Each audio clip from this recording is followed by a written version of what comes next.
So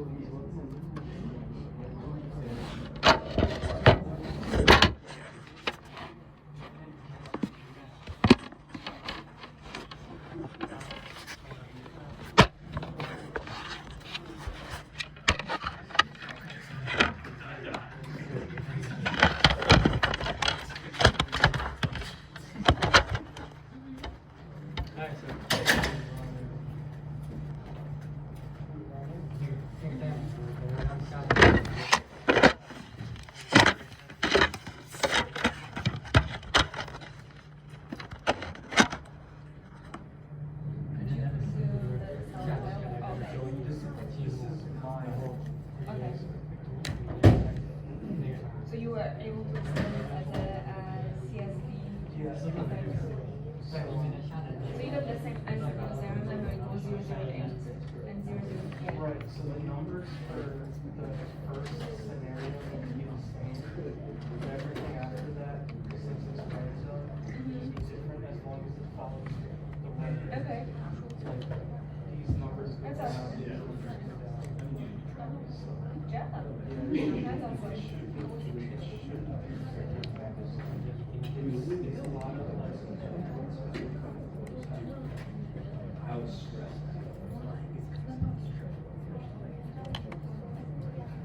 Like all the formulas are given. All the formulas were given, so I just looked and Okay. it was fairly easy. The only thing was like, there was two different libraries.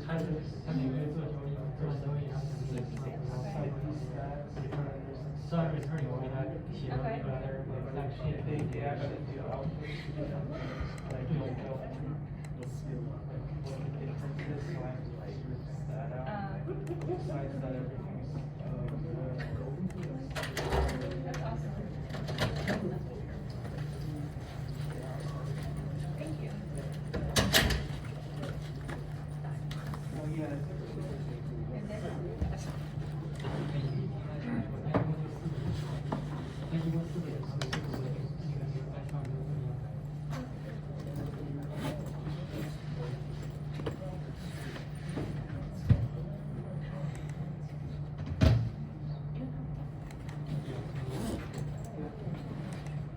Now it's tricky because you need to.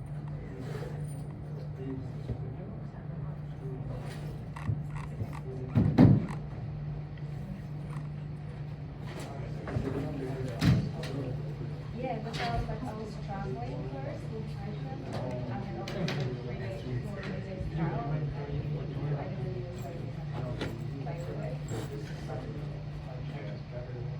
Okay.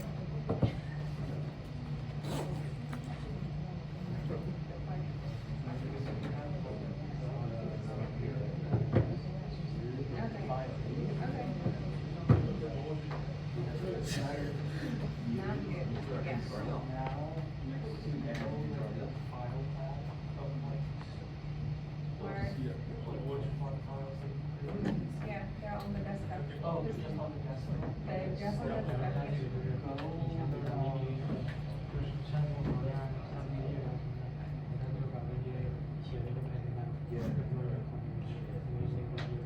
Go to project and then open files. And then,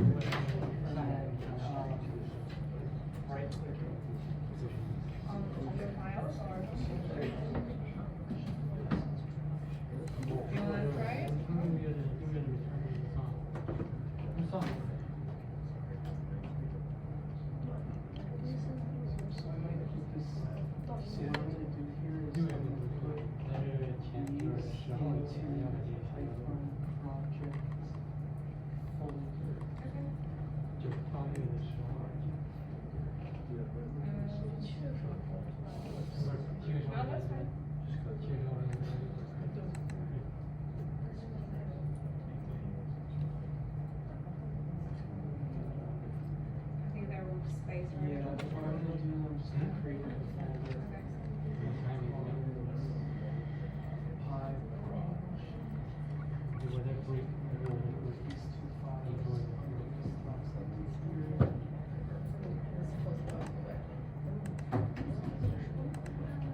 Oh. 거기다 빠지게 되는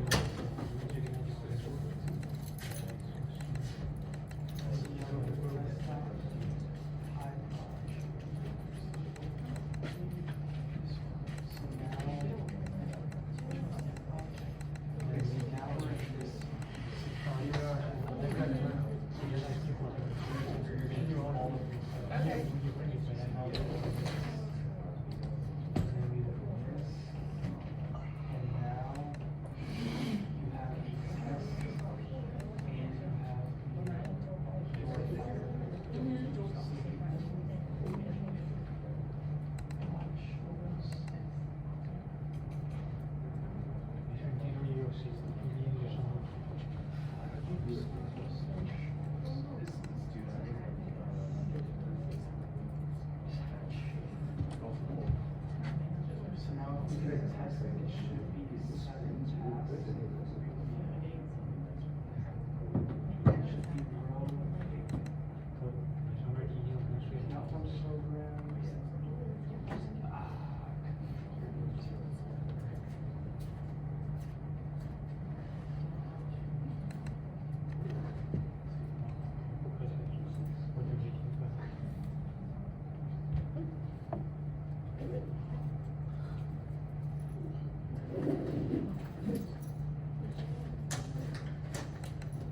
Did you find inspired on Python in general?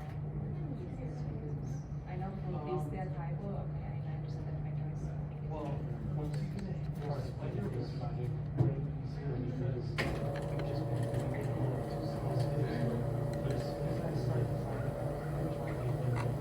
Okay.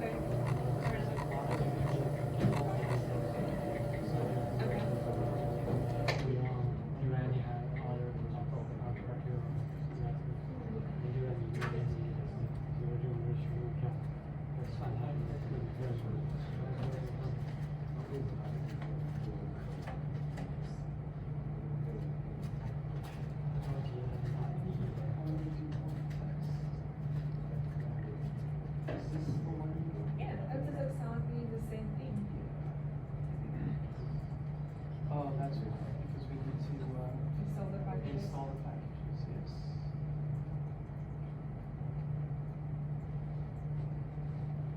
So like, the cool thing about this is that you can just hover over it Okay. and install the packages. So you don't have to do the install. Gonna be late tonight. I was in New York City today. Tough day to be in the city. Heat was intense. Well, it's intense everywhere, but not in my house. And the traffic was fairly intense getting out. So we're going to talk about, probably cover almost all of these options today, maybe all of them. Maybe some more time on it next week, and then we'll do some exercises. I know that there's no place for you to submit the homework yet. I'll work on that. And I'll give a new assignment to you that uses the same code for different purposes. Assignment 2. So we talked about forward starting options last week and clique options. We're going to start by talking about those a little more. Compound options means option on an option. So you, instead of having an option on the price of Apple, I get to call you for Apple stock at $100 a share. Deliver if it's in the money. If it's not in the money, I don't call you. Or put the other way around. In a compound option, if you choose to exercise, you get an option. So you can wait 3 months from now, and you in 3 months you can tell me, yeah, I want that call option from Apple. Well, I want that put option. So that would be a call on a call, or a call and put. Or in 3 months you could tell me, I'm going to force you to buy this call option from me, or buy this put option from me. So you put on a call and put on a put. They've traded some. They do trade on occasion, in the foreign exchange markets. I don't think they trade too much elsewhere. One of the problems that introduced with compound options is that they are exposed, as Nassim Taleb, some of you may have heard of him, a famous kind of exotic options trader of the 90s who matured into a philosopher of sorts, right? He wrote the Black Swan book and stuff like that. He said, you know, they have a wicked fourth moment. So our options that we've talked about, the vanilla options, we know they have exposure to the mean because call option you want to go up, put option you want to go down. That's the first moment, the mean. They have exposure to volatility. Clearly, more volatility for vanilla options makes them worth more. Less volatility makes them worth less. Volatility is the square root of volatility is what traders call standard deviation. It's just the standard deviation of returns. Black-Scholes model, geometric Brownian motion, is based on the assumption that variance increases linearly with time. So sigma squared times t is the relevant term in any Black-Scholes option pricing formula. Volatility is the square root of variance, and then multiplied by the square root of time. Gives you sigma root t in the Black-Scholes formula in many places.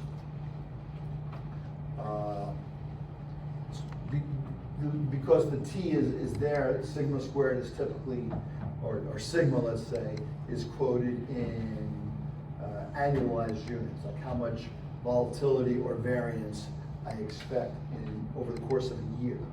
And then there's a way to translate from data typically, most typically, let's say our first application of data would be that we have daily prices, either the price of a stock every day at the close, or the price of a foreign exchange at 5 o'clock New York time, which is traditionally the time in which the today ends for the foreign exchange world and tomorrow begins. Of course, you know, when it gets to 5 o'clock in New York, Asia is 12 hours ahead, Australia is 14 hours ahead, already well into the next day. But for purposes of measuring the value of option, for purposes of fixing many spot prices, we typically use 5 o'clock New York or 4 o'clock New York, which time is designated to sort of coincide with the U.S. equity market, so that if an investor from Europe wants to buy some S&P 500 mutual fund, right? You know, the way most mutual funds work as opposed to ETFs is you put an order in during the day. I want to buy $10,000 of Vanguard 500 index, and you wait till and Vanguard waits till the end of the day. They only quote a price on the mutual fund once a day, which is going to be the net value of all their assets divided by all the shares they've issued against it, and they till 5 o'clock, you know, at 4 o'clock comes the end of the stock market day in New York, and once the prices of all the assets in the underlying mutual fund are known for the day, the index provider, whether it be Vanguard, the mutual fund providers, Vanguard, Fidelity, or there are many other ones, will tell you here's the price of the mutual fund today. And if the mutual fund comes in at $137.50, then if you bought $10,000, you would get 10,000 divided by that number of shares. If you were a European investor or Asian investor, there probably is a process by which whatever you wanted to buy 10,000 euros as a service, I forget what it's called, WM, I think it might be William Company or something like that, which also quotes foreign exchange at 4 o'clock in the afternoon, explicitly for the purpose of, if you bought 10,000 euros of this index, this is how many dollars a euro is worth at 4 o'clock in the afternoon, and you can fix your prices there. But currency traders consider the end of the day to be 5 o'clock. And then, although most option expiries take place at 10 o'clock in the morning in New York, and that's because 10 o'clock in the morning in New York is 3 p.m. in London. And London is, or has been, traditionally the global center of foreign exchange trading, or the most important center of foreign exchange trading. That's because London overlaps with both Asia and North America, and it's the leading financial center, or it was maybe before Brexit. So it probably still is, but it's being challenged now for financial service businesses, maybe going back to the fact that the British pound was such an important currency for most of the 1800s and parts of the 1900s until the US dollar took its place as the main reserve currency in the world. But by expiring at 3 o'clock in the London afternoon, the New York traders have arrived. New York FX traders typically used to come to work at 6 o'clock, 7 o'clock in the morning so that they could participate in all the action that was overlapping with London. Those were very busy times.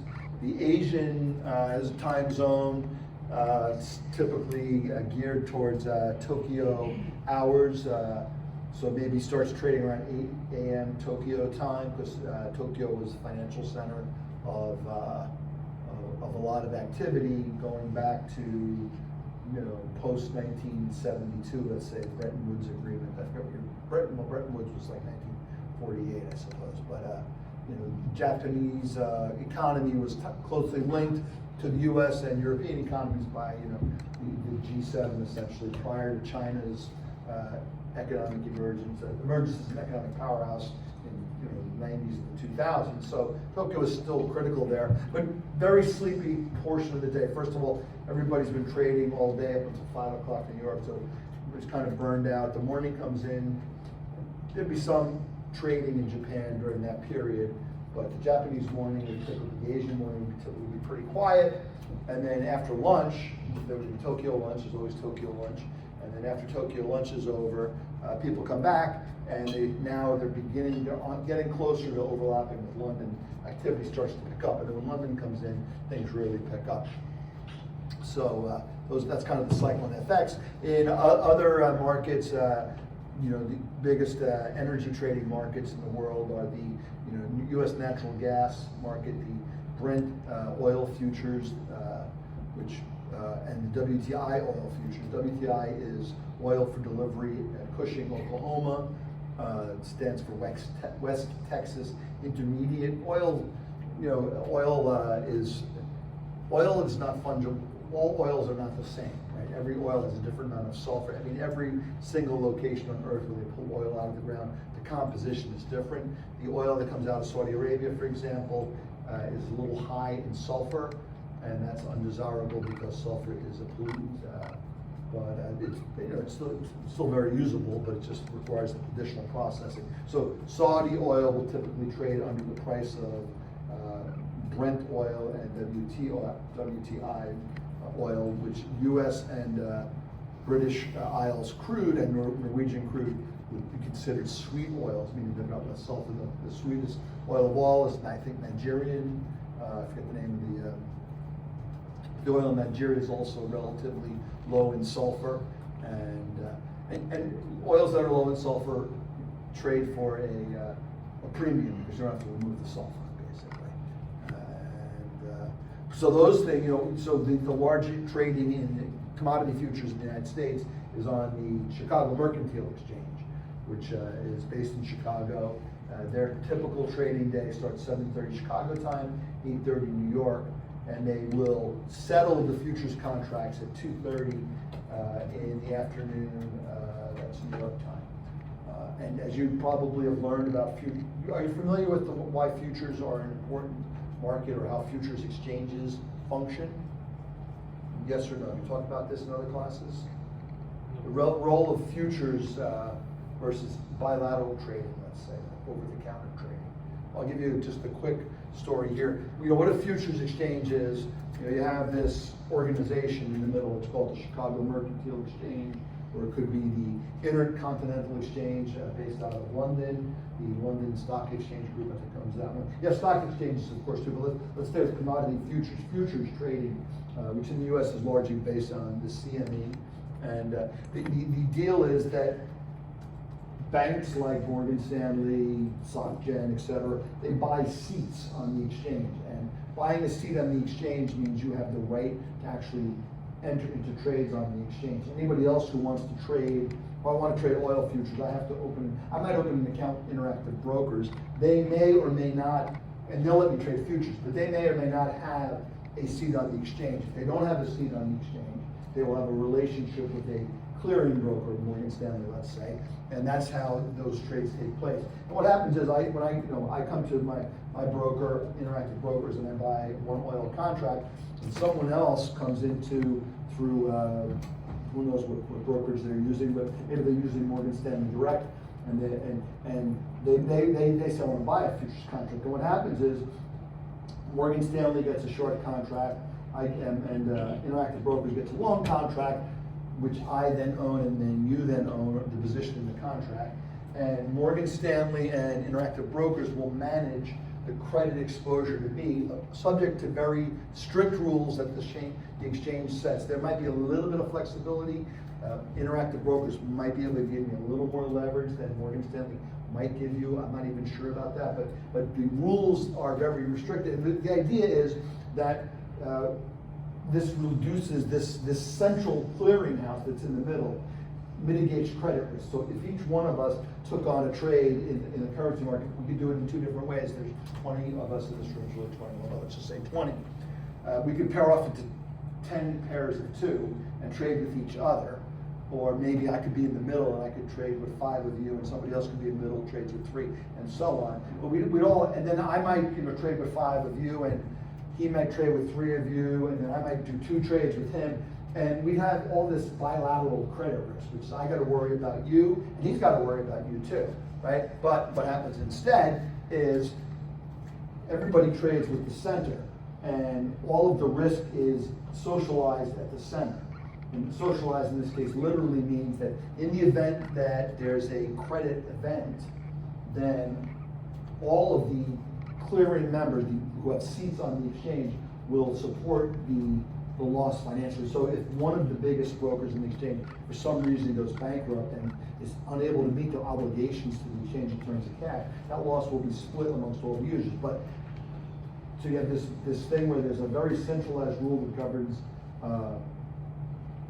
credit risk is what we're talking about here, right? And that just it introduces efficiency into the market. The one thing that you don't get on an exchange,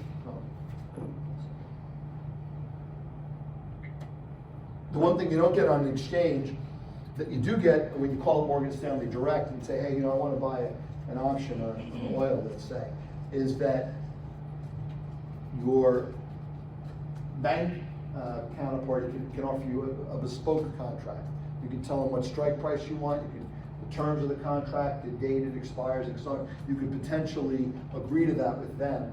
Whereas on the exchange, there's a limited set of instruments. And the reason why there's a limited set of like option strikes, for example, on exchange, or single name stocks, why they only trade like $5 increments or so on, is in order to concentrate liquidity. Like if I wanted to buy oil for delivery, like on from December 10th to December 20th, and you wanted to buy from December 31st to Jan 12, right? There would be a sort of a disconnect between what you want and what I want. So what exchanges do is they create contracts, and they say, if you buy an oil contract, it will expire on the 24th day of what month are we in? June. Okay, probably expired yesterday actually. And that oil, that contract that expired yesterday, will, if you are a physical player, which means you're capable of either delivering physical oil or taking physical oil away, that oil will flow in the month of August. So not next month, but the month of August. And it will flow, one contract of oil is 1,000 barrels of oil. So if I go into expiration and I'm long oil on oil futures and I stay there, that says I'm agreeing to take a delivery of 1,000 barrels of oil. Not only that, the exchange is guaranteeing somebody will physically deliver me 1,000 barrels of oil. Somebody else will have the other side of that, the short side, and they will deliver. And what will happen come August 1st, you'll give me 1,000 barrels divided by 31 days in the month, that much oil. In order for me to be a physical player, I have to be someone like a BP or a Mercuria, my former employer, or Citadel could be a physical player. That means I've set things up with the appropriate infrastructure authorities in Cushing, Oklahoma, where either as soon as that oil is delivered to me, I have pipeline capacity to take it out, or I have storage capacity in the tanks to put the oil into the tanks. I've rented that capacity. It's a finite capacity. It's a physical asset, and if you don't perform on that contract, the penalties are severe. Now what will happen is Interactive Brokers representing Ed Hayes will say, well, Ed Hayes obviously has none of that capability. He doesn't own any assets he doesn't have any contracts with the pipelines that take oil away. So I'm never going to let him go long into the expiration. And promise to take receipt of oil. I'm also not gonna let them go short into expiration promising to deliver oil to BP, because BP would be like on August 1st, where's the oil? And Interactive Brokers go, oh, sorry, I didn't know it. It's just some guy living in Jersey. So what will happen on if you have an Interactive Brokers account or other brokerage accounts is as you get closer, like about 1 week away from expiry, they'll tell you you have to exit this position by 3 or 4 days before the contract officially expires, or we will force you out. Meaning we will sell your oil contract. We will, if you're long, we'll cover your long by going short. You know, that's our future contact net. Vice versa, if you're short, we'll go long, and you'll get whatever price happens to be in the market at that time. Could be good, could be bad, but you won't have the control. Up until that moment, you have the choice to say, okay, this is the best I'm going to sell it for. I'm going to sell it now. But they're not going to let you take delivery. There's another rule in the energy markets. Energy is like is going to be one of will be our next topic after exotic options. Another rule that says there are limits on how many contracts you can have going into expiry. Limit on oil, I think, is you can have up to 100 contracts. I believe we can look it up, but I think it's only 100 contracts, which is like 100,000 barrels of oil. It's still a pretty sizable amount of money, right? And the reason why there are limits on that for financial players, let's say I am a trader for some startup hedge fund that's got some algorithmic trading strategy. They study price signals and they execute using robots and computers to determine. Robot just means a code that runs algorithmically. Robot, I am the robot, right? And why do we restrict them to only 100 contracts? Because we do not want them to be able to manipulate the price of oil as we go into expiry. If you have a very large position, you could potentially manipulate the market. And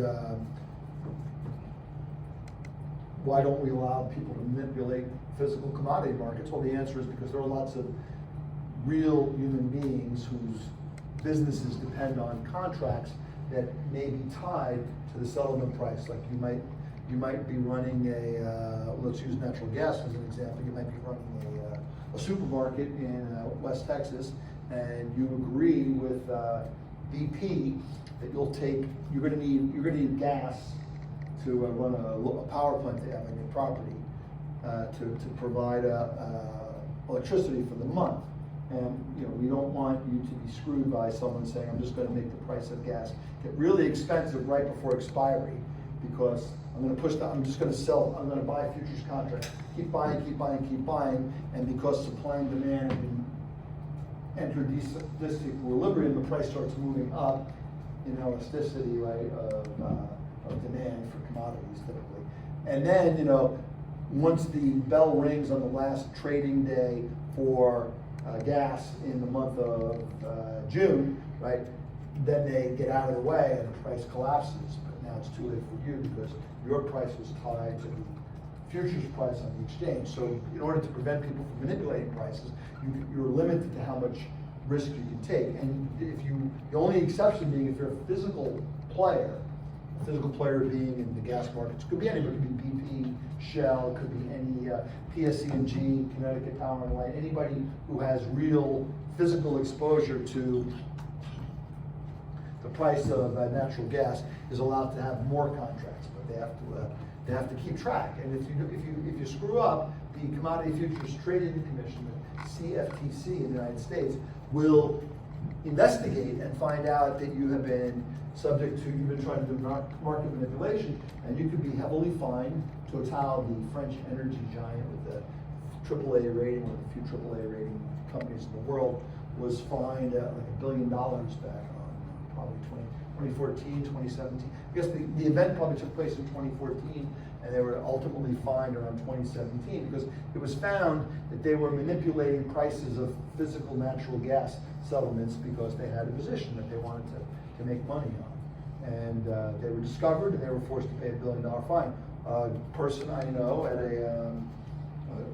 another energy trading shop I worked for was a gasoline trader, and he would do something called spoof. So he'd sit at the machine and he'd say, I'm bid Bid means I'm entering an offer to buy, and offer means I'm offer. So he's bid and take it off, bid, cancel, bid, cancel. This is called spoofing, where you're trying to, you pretend you're willing to buy like 2 cents below the current price, and then you pull it away quickly, because you're hoping that some robot or some other trader will try to cross the screen like by doing a market trade, and then they hit you 3 cents lower, let's say, and you know, if you're getting to buy 3 cents lower than you would, there's real money there. So he was found, and you know, so because spoofing, as this is called, which is spoofing basically means entering an order which you have absolutely no intention to execute, as opposed to if I can buy it for like $2.72, I put a bid in and I like to buy it. But then I see the market start to move, and I say I'm going to pull back because I think it might go lower. That's not spoofing. That's like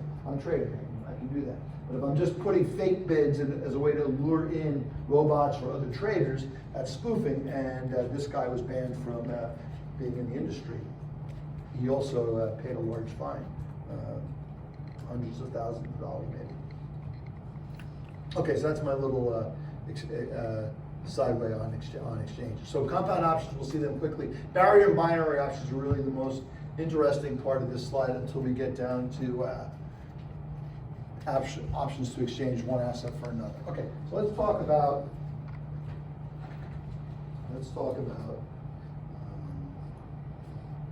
clique options a little more. So we talked about these forward starting options. I'm going to want to change myself to a drawing pad here in a second.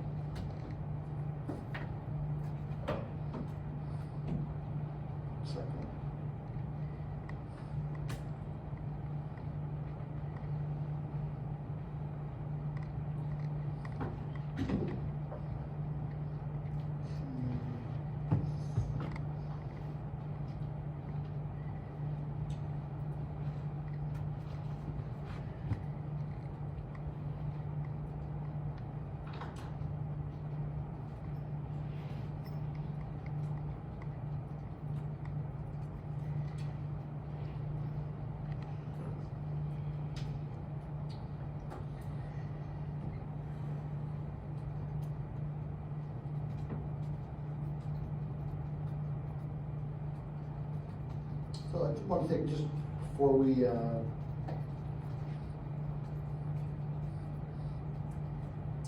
going to return to this calculation later on in either the evening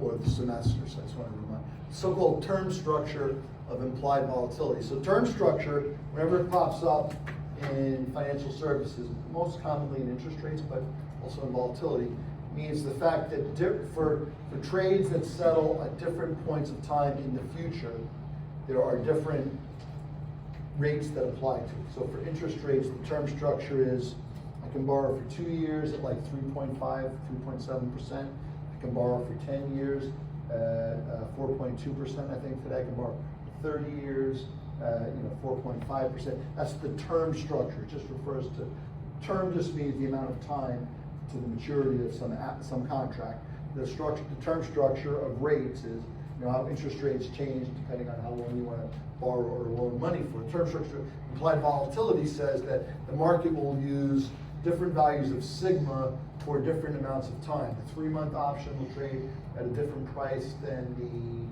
1-year option. In this case, I'm mostly talking about the at-the-money option. So we're dealing with a different part of, instead of dealing with skew, which is all about the strikes, where the settlements are, we're talking about the time to maturity.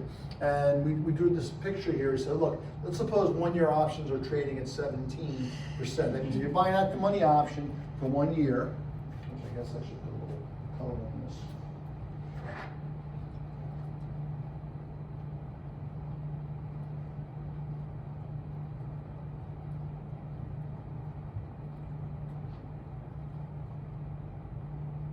You buy out the money option for this first period of time, and the price at which you pay is you take 17%, you stick that number into the Black-Scholes formula.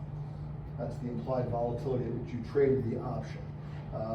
At the money means that the strike is the forward almost always. If it's not, if you want it to be the spot, you might say at the money spot. I would kind of think of it in my mind, at least. a amateur, let's say, might think of spot price as being where the strike is, but a professional will think of it as being the forward price. In the futures market, it doesn't matter, because the futures market, there's just a different futures price for each day. We'll spend some more time on futures markets. But so you're buying at the money option, so you know, F over K, what's F over K if it's at the money? F over K is 1, good, and therefore log F over K is what? 0. Log of 1 is 0, always good to remember that, right? Why? Because e to the 0 is 1, right? Anything to the 0 is 1. So that part of the D1 formula, F over, that part goes away. You're only left with the sigma terms in the numerator. F and K still appear in the body of the Black-Scholes formula, right? F ND1 minus K ND2 times the discount factor. So you put in 17% for 1 year option. You call the same market maker up and say, what about if I want to do 2 years instead of 1 year? And that person tells you, well, it's 19%. It's interesting.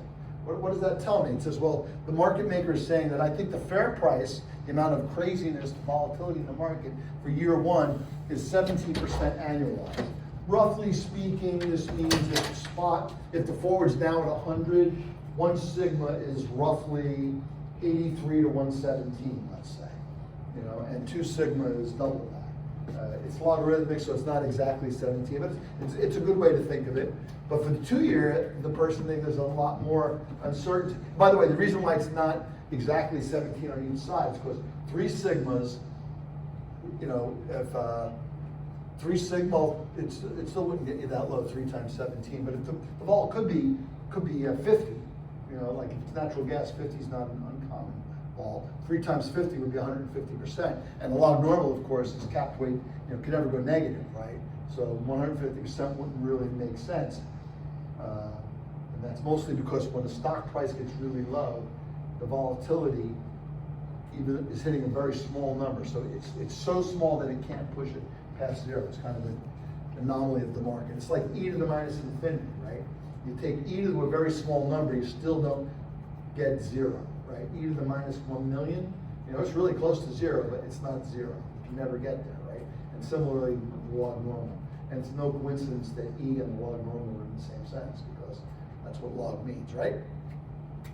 So this says, look, you know, I'm 17% uncertain about what things will look like a year from now, 1 standard deviation, but I'm 19% for 2 years. Now, using that rule of thumb, right, 19% is going to multiply square root of 2 to get the variant, the volatility around the 2 year date. 17% is going to multiply the square root of 1. So now the question is, well, what does that tell me about the market's opinion about the period from year 1 to year 2? And it doesn't have to be years. It could be weeks. And you could actually imagine a situation or months like where this would be playing out in the stock market right now. 2 weeks ago, a lot of uncertainty about what's going to unfold in the Middle East, right? And so volatility might be very high for the immediate period, but maybe the expectation of what the world will look like 6 months from now might not be so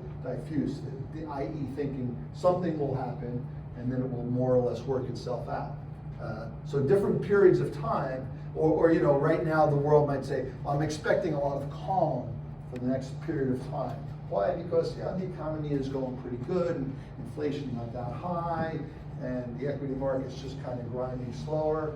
You know, but you know, what's 2026 going to look like? I have more uncertainty, right? You know, I'm pretty sure that I have a good vision in my brain what 2025 is going to look like, but I have more uncertainty around 2026, which would manifest itself in there being a relatively low estimate of uncertainty for year 1, but a higher estimate for the second year, and we'll see how high in a second. Or it could be Tesla stock. You know, I might say, look, right now, you know, I don't see anything big on the horizon for Tesla stock, but I'm thinking 2026, either they're going to have robots or they're not, and that's going to make for a lot of uncertainty. I'm making up, you know, examples, but what's NVIDIA going to look like a year from now? Hard to say, right? Because a lot of things are still playing out. So I showed you that, you know, the very nature of the Black-Scholes model, the geometric Brownian motion underlying it, is that variance is additive. So the variance for the first period of time is sigma 1 squared T1. The variance for 2-year period is sigma squared 2 times T2. I could put this in the middle because it really applies to the whole window.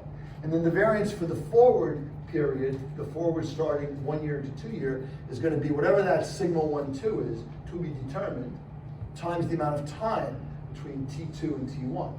And then you can solve that formula. You just add these two things up, and you solve for sigma 2, sigma 1, 2. And we did the example. We did it on the calculator.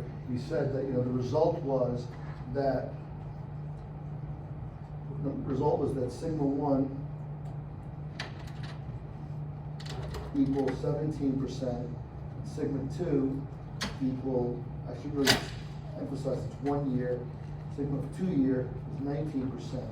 Means that the sigma from in between year 1 and year 2 is 20.8%. So that's a much higher number, right? And it's not that, 20.8 is not that much higher than either the 17 or the 19. But if you did the same calculation and you said, what about if you said the following? If you said sigma, let me give you just a little practice problem. Suppose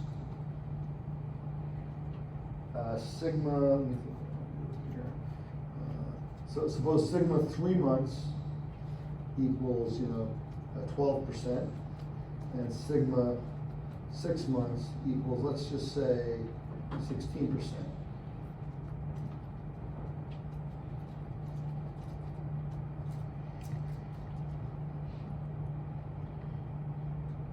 What is sigma?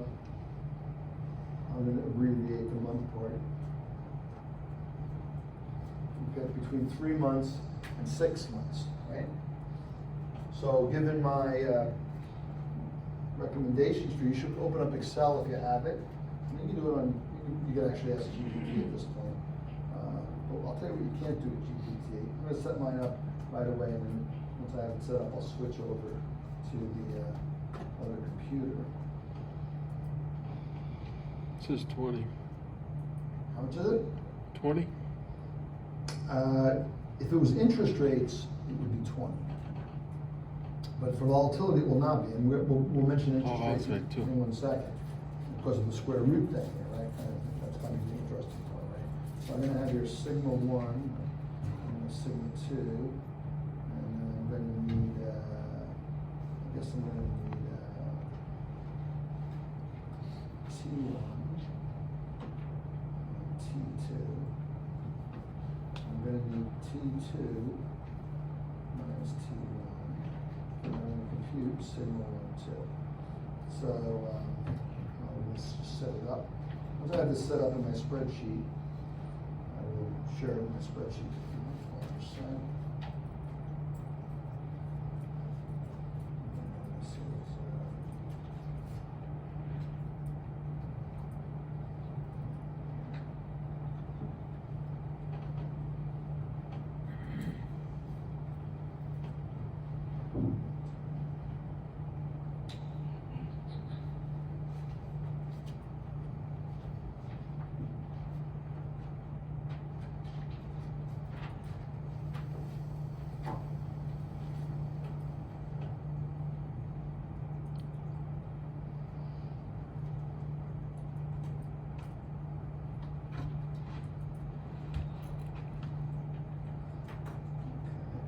You get 26 this time.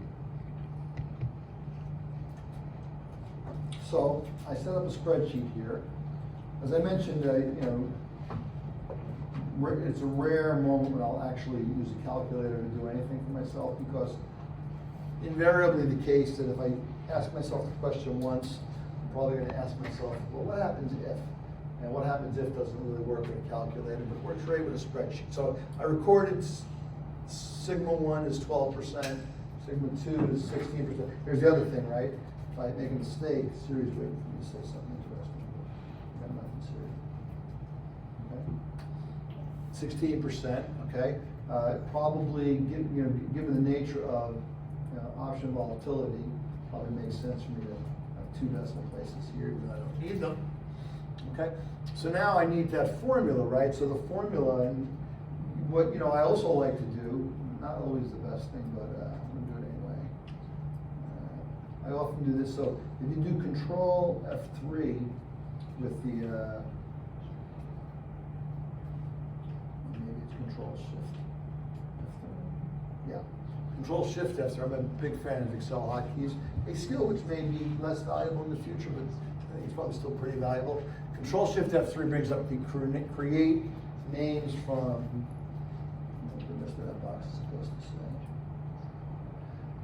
It's create names from the left column. So it's actually not, so S1. You can see the names box is up here, S1, and then if I go down, T1 is T1. Okay. So it used the left column to make names for the cells in the right column. And the benefit of that is when I write the formula into the new cell that we need the answer for, it will refer to the cells by names as opposed to by cell references, which will look nicer. You'll see in a second.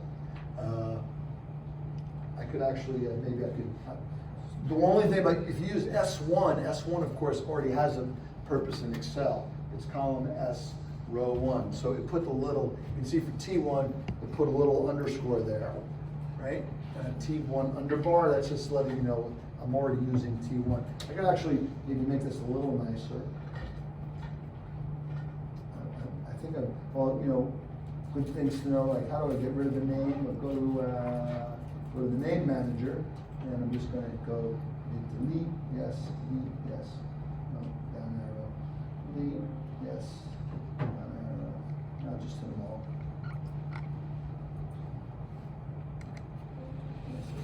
Okay. Maybe if I call them, you know, vol1 and vol2, at least these names will actually say vol. I usually put an underscore between those, but let's go with T2. Yeah, I'm going to go, I'll still go with minus T1. So I'll call this vol, I'll call this forward vol, okay? And I typically use the Python convention, which is called, it's called snake case. Snake case is all the words start with a small letter, and consecutive words are connected by the underbars. So the snake rolls along the ground. There are other ones, it's known called camel case, but we're not doing that one, so I won't talk about that yet. And now when I do my name thing, the names will, T1 will still be T1, but you know, Control Shift F3, Enter. It's nice when you don't have to take your hands off the keyboard. Now I can hold it, so you can see here, up in the name box, this is vol1. Interesting, I'm surprised it put an underbar there. That's kind of very surprising to me. This is going to be forward vol. Yeah. There's no really good reason why that should not have been called just vol1. Because there's no cell, you go all the way out, maybe there is, oh yeah, there is, check it out. Now Excel goes out to XFD. That's how many columns. So how many columns is XFD? How would you answer that question? It's a good question for the interview, right? Not how many columns does Excel have, but did you know that Excel, the last column in Excel is now named XFD? How many 26 columns times does it 26 have? plus 4. What is it? 26 times 26 plus 4. That's what it sounds like to me too, right? Which is, you can tell, we can actually count. How would you count this? Well, one way to count, if you weren't convinced by his math, which sounds pretty convincing to me, I could do that. I can copy this formula. Oops. Things are always a little harder on the laptop.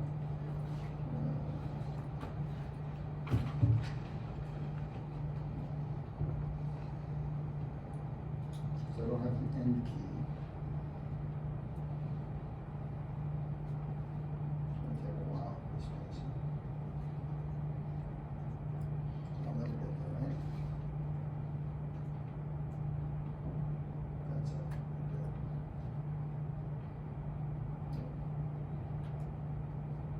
It says 680.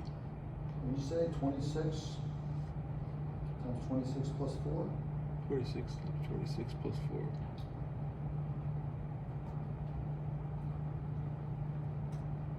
No. What do we have wrong here? What's significant about the number 16,384. Anybody have a guess?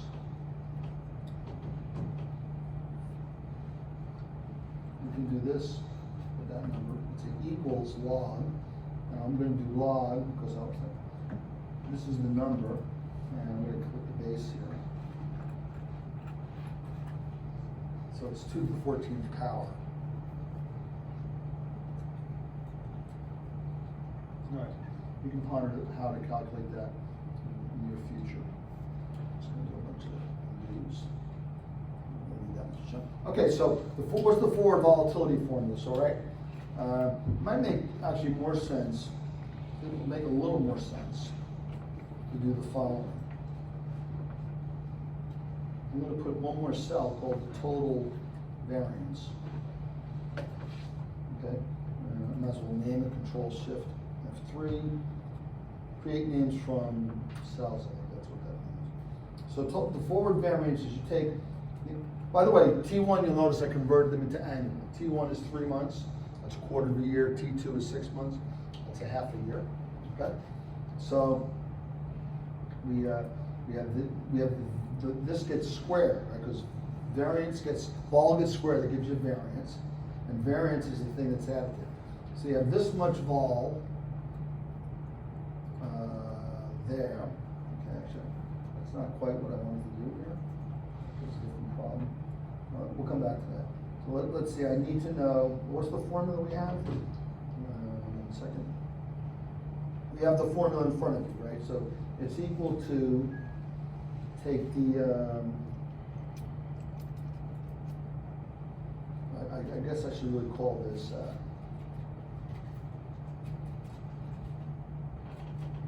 call it forward variance. So the forward variance is the variance between, change the picture here.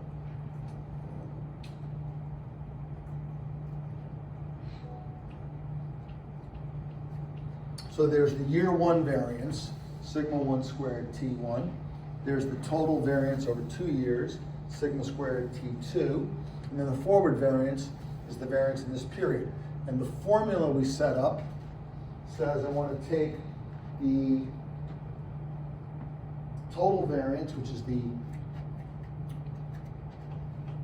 S2T2, subtract the variance that occurred in the first year, which is the S1T1 with the square, with T1 minus T1 over here. Without the square root, I'd have the forward variance, right? So that's the whole bit. Anyway, you should be able to work it out. Hopefully, some of you already have the answer. I'll get the answer myself right now. So second. Notice that this unhappy result did not rename my cell. So it still has, it now has 2 names for this cell. You can see that by going data on formulas name manager. I'm going to get rid of, I didn't name it forward variance yet, so I'm okay. I'm going to do this right here. Drag these guys down here. So this is the total variance. So the total variance is only, capital's kind of bad.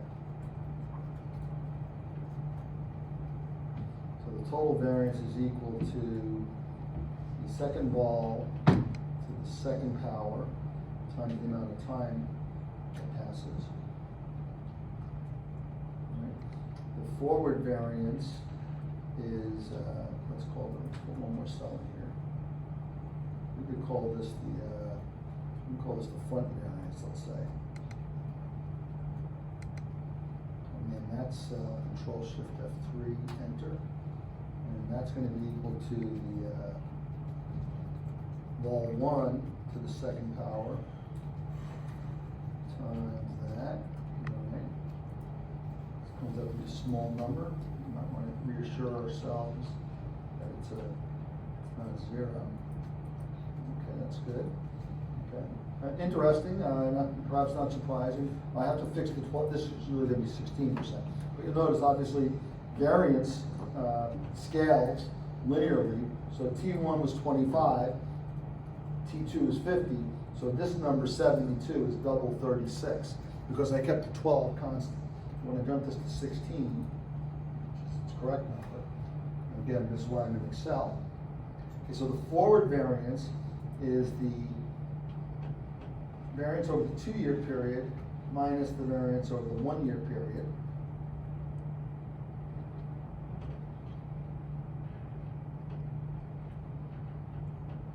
That's this guy. It's really total forward variance.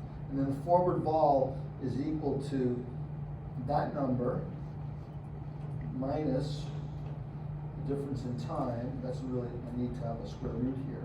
This will be interesting. Looks like we have an undesirable result.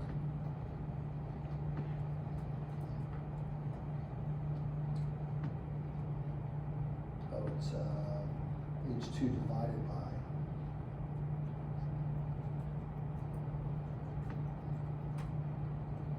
Okay, forward ball. 28%, okay? Possibly, it seems reasonable, but let's experiment. So how do I know if this is any good? Now here I run into a little thing that's undesirable about naming every cell. I'd like to put new values in here, but if I do that, none of these new cells are named, okay? So for example, if I change I to, I'm going to recreate the first example, it'd be 17%. When I change this guy to be 19%, right? And I change this to be 1 year, and this to be 2 years. Nothing changes in the computed results because everything in the computations here, as opposed to the inputs, are referencing the names. And by the way, I often do the following. I'll put things that I consider to be inputs. I'll put them in yellow because to make it easy for a trader to see, let's say. And these are inputs, right? Okay. If you're working for an iBank, they might just color them blue, not the cell, but the ink blue, because this is a little garish, but you know, for a trader, just fill in the yellow cells, okay? So now I need to rewrite my formulas. This guy has to be equal to this guy times itself, that's squaring, right? Times the time, okay? Now, of course, the nice thing about that formula is all using Excel references, so I can just copy it to the next cell. And then this guy is going to be equal to this guy minus this guy up here, okay? And this guy is going to be equal to the this period minus this period. Okay, and then finally, I want to take the square root of the forward variance divided by the change in time, and I get 21%. And I think that 20.81% will match the number we got last week. Okay, this one is, okay. I'm going to take this formula. Now this one I can nicely copy and I can change the numbers. As soon as I change this 17, let's change this to be a quarter of a year. And let's change this guy to be half a year, so we use the same cells over here.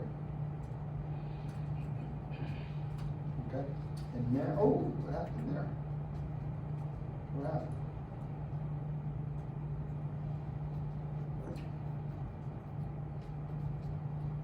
Did I screw something up? Let's see if I put the 1 back here, and the 2 here. Still get my 2081, that's okay. But if I change this to be, 3 months. Okay, I still got an answer, but now I change this to be 6 months. Oh no, I wanted to change it to be, yeah, but I want this guy to be 12. It's still okay, I want this guy to be 16. Okay, looks like I'm okay. Although I got a different number. Let's put a little,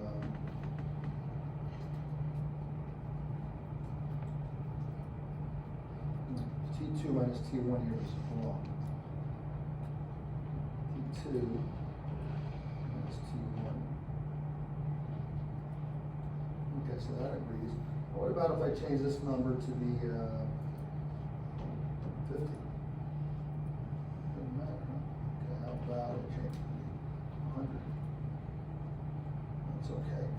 I'm changing it the wrong way.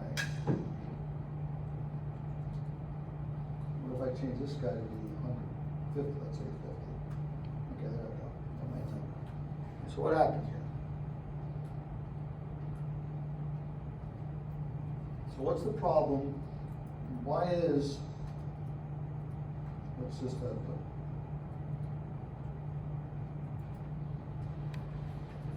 Let's take this new example out of the mix here. So why is it okay, column H? This is a thinking problem, right? Why is column H okay? At this moment, I will certify that the formulas are accurate. So I could be wrong, I'm reasonably confident of that. So it's not an issue that I somehow did something bad with the formulas. In fact, I can verify that. If I change this guy to be 50, if I change this guy to be 50, it breaks, right? And if I change this guy to be 12, it works, right? So they both work. So I'm pretty confident that H and I have the exact same formulas coded. What's bad about column I?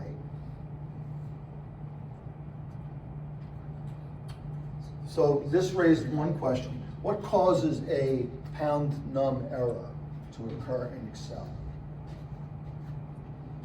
This In one, life, in general, what are bad things you can't do in mathematics? You never do in mathematics. divide by 0. You never divide by 0. That's always bad. And the other thing you don't normally do, Like you had said before, have a negative with an exponential function. what is it? Get a negative result from an exponential function. You can't get a negative answer, that's true. So you can't, for that reason, but you have to actually work that one backwards. The fact that you can't get a negative answer with a negative number means you can't do what with a negative number related to exponents? Take the log of it. You can't take the log of a negative number. That's why the exponential graph is totally above the y-axis. And the log graph, which is its inverse, is totally to the right of the y-axis. You can't take the log of a negative. What's the other thing? That's a more high thing, that's a high level thing. Logs of a negative are no good. But the quick ones are, you can't divide by 0. What's the other thing you can never do? And relevant to this problem, what's the relationship between vol and variance? What mathematical operator? Somebody else. How do you get from variance to vol? What do you got to do? You have to do what? You have to take the square root, right? What it's always have to watch out for with square roots. You can't do square roots in what case? Negative numbers. Very good. You're good until 8:01. What can't you do with a square root? You can't take the square root of a negative number, right? Where's the negative number popping up here? Where is it? Yeah, total variance in column I is a negative number, right? And how does this happen? Well, we've got a really large vol in the front period. So what we're saying is for the next 3 months, I have a lot of uncertainty. And the spot could be anywhere in this range when I get there.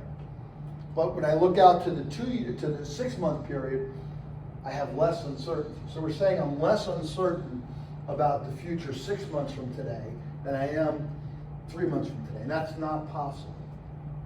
I mean, you may think, this could be true of your life maybe. I don't know what the next 3 months are going to be like, but I'm pretty sure everything's going to be okay in 6 months. That could be true, but you may be misleading yourself. But you can't do it with asset prices following Brownian motions, right? The amount of uncertainty around the first 3 months has to propagate forward into the next 3 months. And it materializes here, where we say that the forward, so you have a total variance of 6%, or 0.06, let's say it's not a percent, in the first 3 months, but you only have a total variance of 1% in the 6 month period. You can't have less variance 6 months from now than you had 3 months from now. That materializes a negative number here, which then makes you take the square root of a negative. What is it about, why can't variance be negative? Back to probability class. Why can't variance be negative?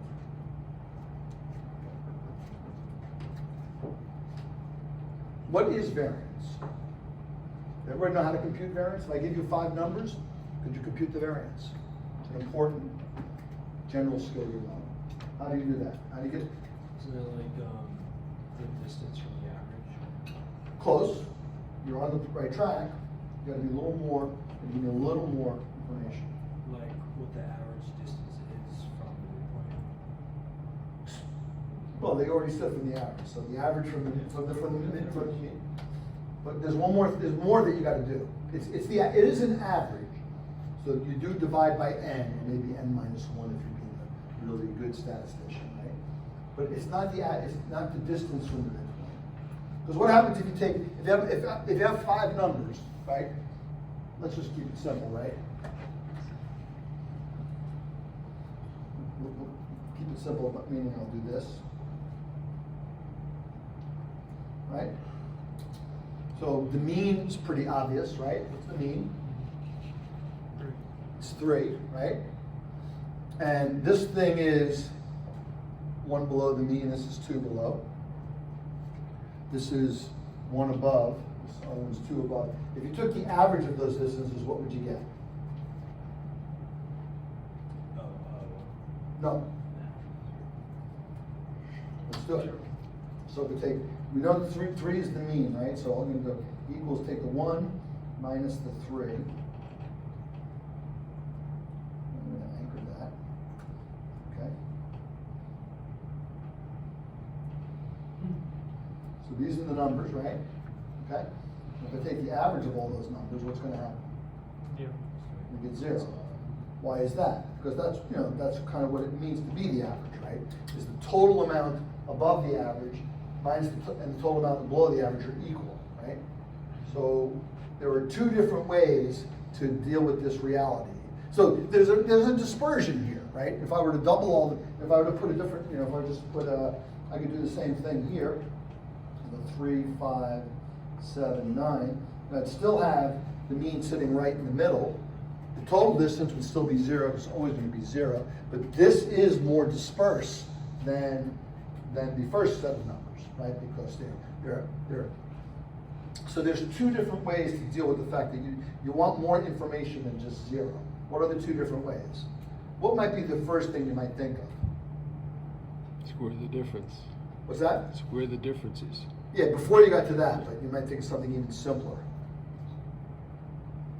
If you wanted to just apply your concept, which is the distance, what will we do to get distance? Like, from each individual point? What's the problem with -4 as a distance from -4 really represents You need the jump in the absolute value. yeah, you might take the absolute value, right? So, well, you know what? I'll take the absolute value of these numbers because that does capture in many ways what the difference looks like, right? Okay. And it does capture the difference between these 2 data sets. I'm going to put the 1, 2, 3, 4, 5 back. The only thing is I need to change this guy to, I want to anchor it to G, I guess, but not to 16.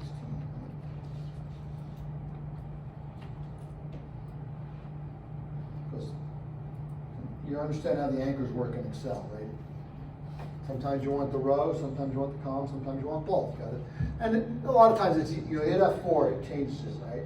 If you take a number, if you take this thing here, if you hit F2, which starts editing, I usually edit in the bar up above, but I didn't set it up this one. But you hit F4, you can see that the anchor on G goes through the cycle, the 4 possibilities, right? No anchor, both anchored, row anchored, column anchored. And I like columns here. So a lot of times you hit F4 once, you get double anchor, which is okay if you're only doing 1 calculation. But as soon as you move it, you got to say, well, I got to fix the anchor. So now you can see that this is an anchor. You know what this is called? We took absolute values, that's the first thing, and we took the average of them. So this thing is called the MAD, which is the mean absolute deviation. Okay, so, and it's a good measure, okay? But the other thing we could do, and it deals with the fact that these negatives are always gonna cancel out the positives. I mean, they don't have to match up one for one, that's just this, because I made the data set symmetric, right? But they will total match up always to give you 0. So that's a useless calculation, 'cause it's always gonna be the same. But this does say, well, this thing is about 1.2 away on average, and these guys are 2.4 away. Kind of behaves a sensible way, and it's a good number, and it's useful in some cases, okay? But the other calculation, as you mentioned, is we instead do equal, we take the square of this, okay? And then we take the average of those numbers, and we get a different number. Okay.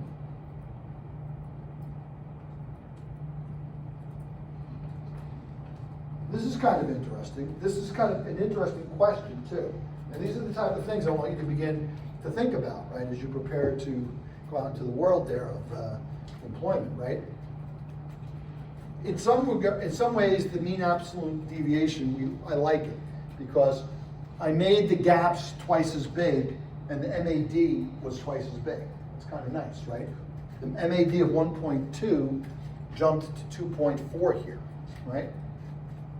But now, working with variance, the average square distance, it jumped from 2 to 8, okay? And there's one more problem with variance that we typically do not like. And what we don't like is that the units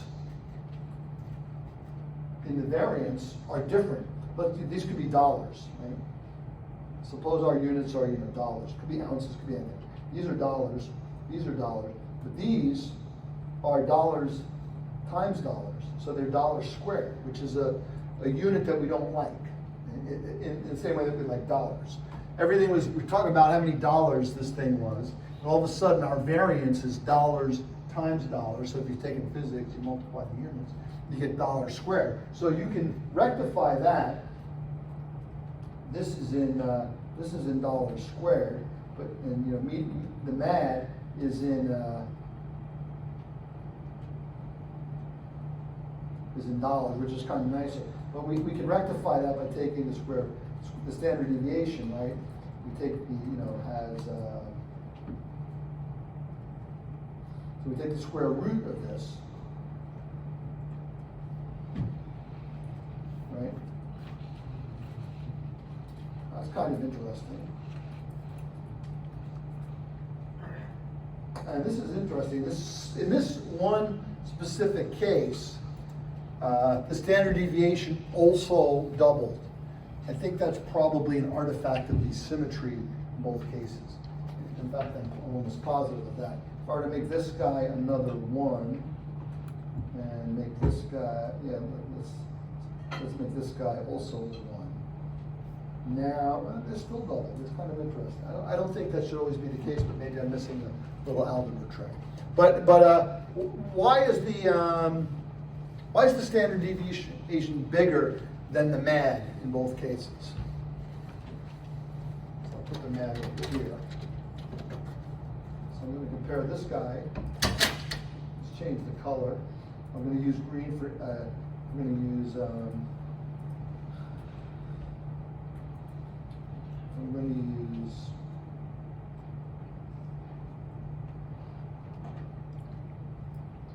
Yellow for inputs. I should use other colors when I'm doing something else, right? By the way, I learned from a risk manager who always worked with these heavily intense CSVs filled with data. It's always nice to put colors on the rows you're looking at, because it just helps your eyes to not go blind sooner. Why is it that the MAD doubled, but the I'm sorry. Why is the MAD 1.4, standard deviation 1.6? Here the MAD 2.8, standard deviation 3%. Why is the standard deviation bigger? This is potentially a pro and a con of standard deviation when compared to MAD.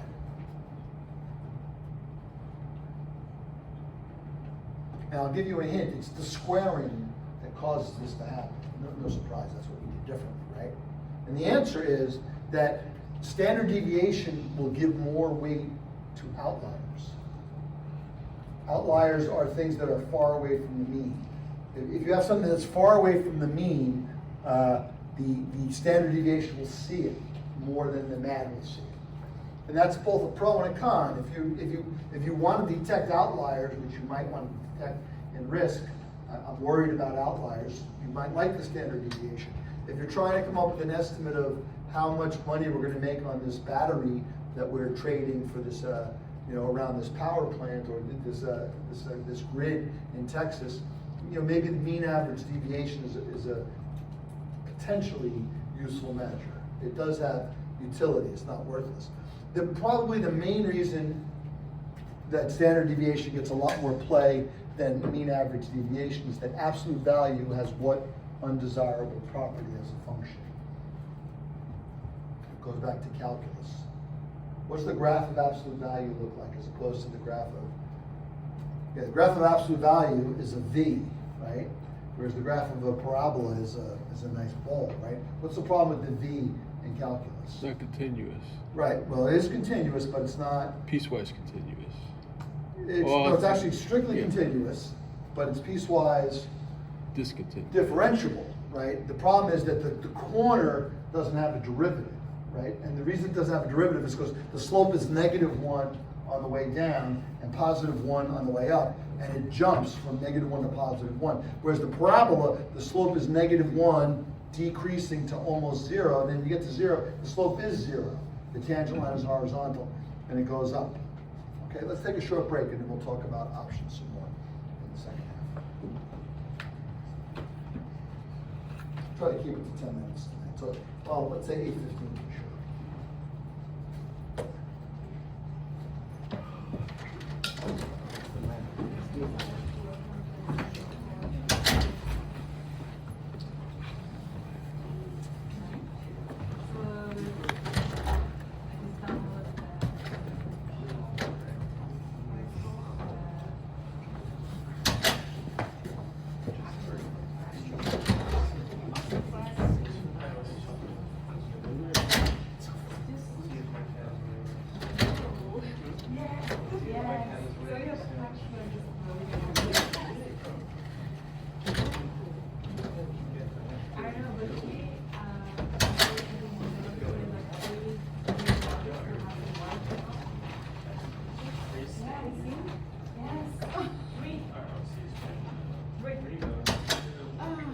Thank you so much. How I like going, oh my god, I was like struggling with the last part. I was divided by 100. Oh, maybe I should just So, read those. go to the bottom real quick. Yeah. So, were you able to fix data as well? Yes, they got, I think so. Yeah, I had to just divide it by 100. As Tracy Mike's bike, is that a secret sandwich? No. I just have to divide it by 100. Is Mike's bike like a thing? No. You know, And then, row Black Rock six behind at the it. bottom. I read that kind So I wonder if They like, have if the like step something size to is the- too big. But actually, like when I run these, it worked. Like, So the test. because bed- otherwise when I put 100 over here, it will still show me that it's like the, Yeah, so that's because of the steps. yes, So 0.00, Yeah. 0.0001. yes. Oh. So yeah, you could try and make the step size smaller and then just remove the 0 from the 10,000. And then make that one less 0. And But see, okay, I can do it, but in the assignment was saying to use like three Three zeros? zeros, yeah. Is that the test code? It was saying in the assignment to, Oh, see, the Right. two field, yeah, Yeah. so, okay. Oh my god, we haven't used my one.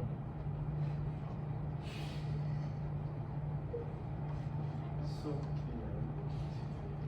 yeah, it now it worked.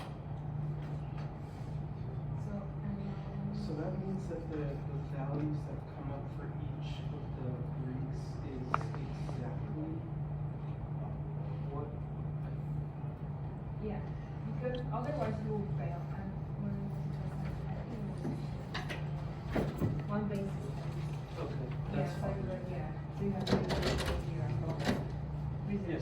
good. Yeah. Yeah, yeah, of course.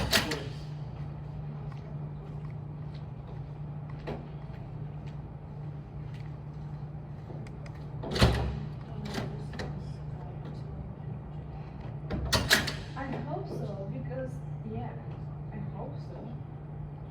But if yes, it means that we'll have one project per week. So much fun, right? No. And we have to write this paper for legal. Yeah, the paper's wrong. I really hope that we don't have to write any long papers if I'm doing this program. Because we have like a paper and professional Yes. Yeah. I know. Yes, and Yeah. I don't know. Yes. I'll pass on to the syllabus. Really? Yes.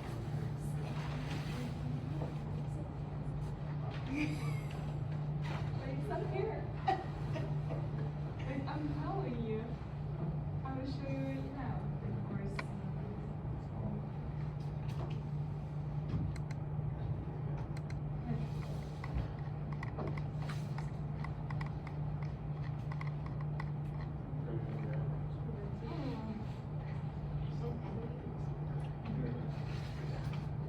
Do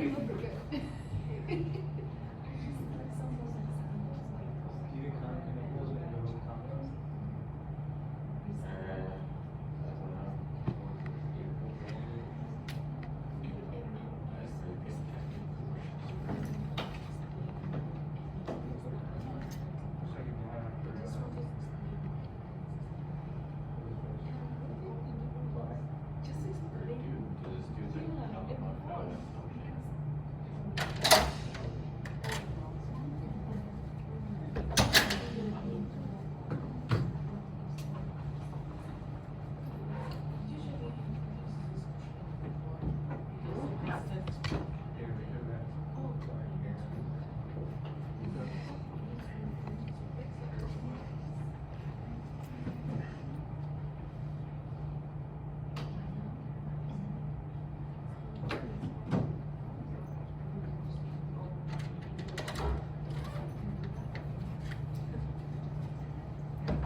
我那个看出来LC 我拿它的收益率，我的一个图，我发现LC 既打不过，既打不过X的评分，也打不过罗素。他说他的做这个错，后来我就在重做一个。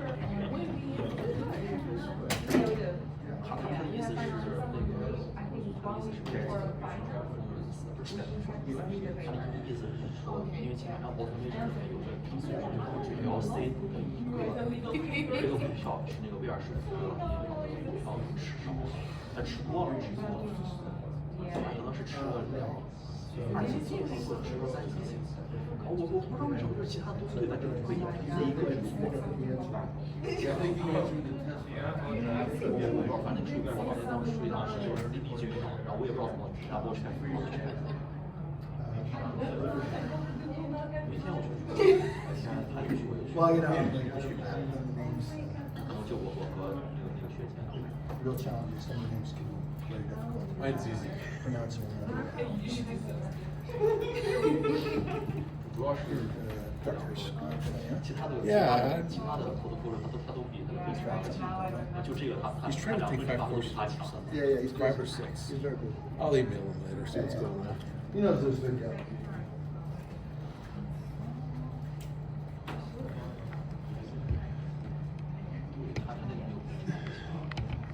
但是可能就没有人，他有这个做实，他确实没有他昨天讲的，没人买他这个。 Regarding our approval things, which we have to write about.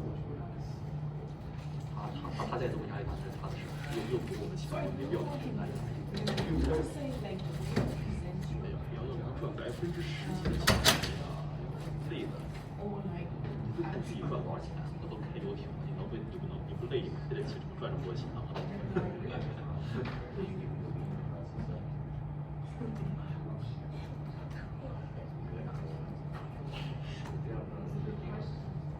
？He'll probably will say something about it, like, almost one level. 后花园或者这个关系， Everybody's too. 而且这个玩意儿版本是一个对。 so easy. Yeah, because also, we have a lot, and it's 他是12分钟还是6分钟？所以说只要他不And like everyone is coming from like除非他自己知道。 这些比为什么比较叫什么茶和那个一个书啊？他差点这次这个作业，我也听老师说是教的，还白导还也是另一个教的是优先发。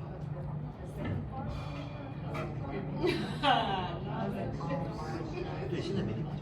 But yesterday class it was again interesting, but then I had started to have a mic on and I don't I done it yesterday. No, I can't do shit with my mouth. 可能很远有 Yes, 这个 yeah. Oh, yeah. I was really very smart. Yeah. 过去吧。哦，他不能用大拐。 You know, yeah, and he was like breaking out every song, so I didn't understand what he was talking about too. Oh, Just breaking out. But what I heard outside, everything was just like,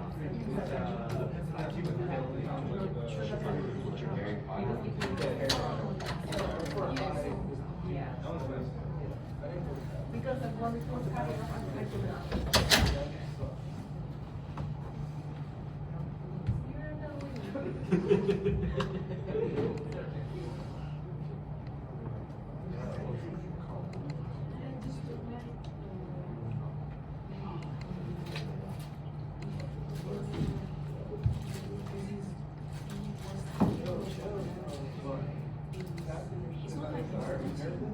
Yeah, she's starting slowly in the new. Go through the how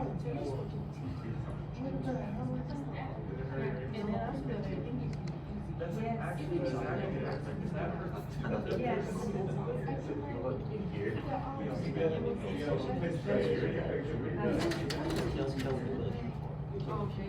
Yeah, yeah.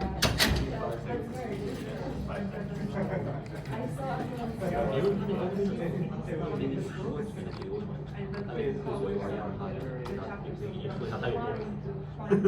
online. 就可能当时你没反应过来，但是我反应过来，他好像不太想回答你这个问题，说他自己的事情。 Every single part has to go like this. So it's hard to follow because you just learn.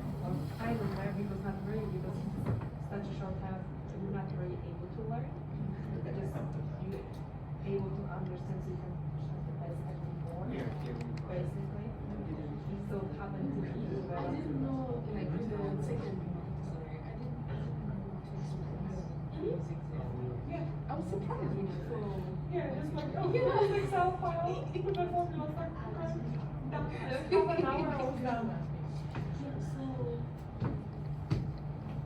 when exam came, Is, you told me do you know if, We got one more person to. the work for Vlad is due this Monday or next Monday? On 6:30, so it's an So upcoming this month? Monday, yeah, Wow. yeah. Okay. And I think I saw that the last group that we, total we'll have 3 projects, so it looks like we have 1 project from the week, right? Yeah, yeah. And then final. Yeah. I think my call. Because they gave me the same outfits. Like, that was easy. Or I'm sorry,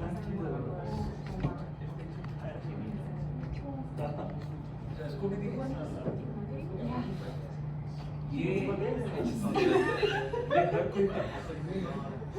India में है And I was just सुपारी like बोलते checking that out, but I was Swedish actually सुपारी the best लेकिन ये smart भी industry है हाँ यहाँ पे मिलता होगा पटेल में यहाँ पे मिलती है मिलते हैं पटेल में क्या बोलते हो उसको डिफरेंट नेम है mommy mommy Okay, let's get started. So, Mumbai Mumbai है उसका दूसरा बस so the interesting thing we learned, right, is that, you know, there's a bound on variance that, for assets that trade, continuously. Futures contracts don't actually have this issue because you can find like, natural gas futures, for example. So what we got out of there was, you know, observation.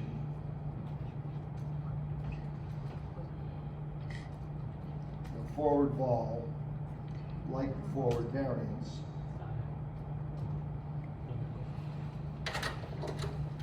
Greater than or equal to zero. Obviously never really dealing with volatile markets. That's because of the mathematics essentially. But for futures contracts in nat gas, futures contracts don't have this property.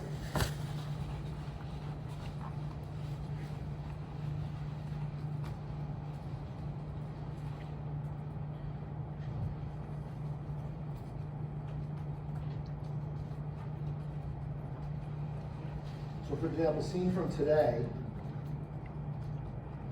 let's pretend today happens to be November 15th, 2025. And let's call it the March, February, yeah, let's call it the March future, which will expire around, 2/27, let's say.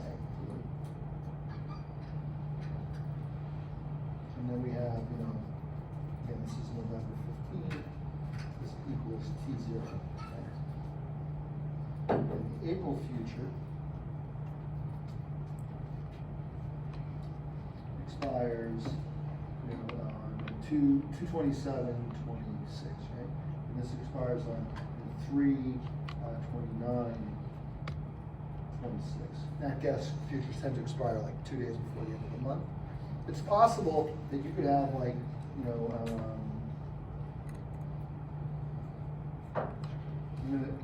this is probably higher than we normally see. You could have 70 vol here, but only have 50 vol here. And I don't know if 70 and 50 are the right numbers I want, but it's certainly, the main issue that we created in the example where we had the num error was that we made a lot of variance in the front. So much so that if we didn't put a big enough number here, that the forward variance would become negative in order to, because we're saying it's really crazy until March, and then we compress it into a less crazy world a month later. And that doesn't work in the equity market. I can pull up the spreadsheet again, but I won't do that. But in this case, even if this sigma 1, sigma 2, sigma 1, 2 formula that we developed for forward vol, even if it yielded an error here, it would not be a violation. And the reason is that in futures contracts associated with physical commodities especially, each instrument is its own tradable instrument. Buying gas for delivery in March is not the same thing as buying gas for delivery in April. And it's not just about the delivery date. The point being that there's a lot of uncertainty associated with the end of winter. Concerns that we'd run out of natural gas if it's a really cold winter. That is not existent for April because it's known that by the time March comes to an end, the March contract in February, there's not that much gas being drawn in the month of March. Gives you plenty of time to deal with the pending shortage that you have in April. And they're just two different instruments. This is another way of saying this is you can't hedge March gas with April gas. They don't hedge each other. But foreign exchange expiring in March, expiring in April, or even equity options, shares of Apple that you have in your hand in March can easily roll over forward into April. or shares of, or units of euro currency can easily be held in the bank until that. But gas that you're supposed to receive delivery on in March, you cannot necessarily hold it over to April. So and take advantage of the April price. So that forward volatility is, notice it's called forward volatility, it's not futures contracts. Futures contracts are their own beast. Finally, another context where this shows up is with interest rates. Interest rates, the corresponding formula is basically this. You may have learned this before. Let's call this T1, T1, 2. Let's call this, we'll call it that T1, 2, T2. No, let's call this let's just call this T, middle, right? And the way interest rates work is, if you borrow money for 2 years, you can discount it back to 1 year, and then discount it back to today, right? This discount factor, so the T2 discount factor is equal to E to the minus R2 T2. And the T1 discount factor is E to the minus R1 T1. And the TM, I guess I could call it, let's call it T12. It's T12, the period there, it's not really, I guess it's kind of a little misleading to make it look like it's in the middle here. A little bit nicer if I just.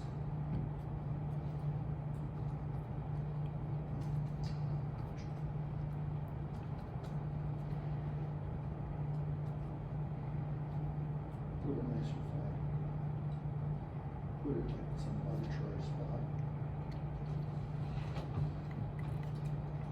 This is called T star. So you can put your money in the bank till T star, and then reinvest it to T2, or you can I guess I need a T0 over here too. Okay. So this whole graph is now a little bit.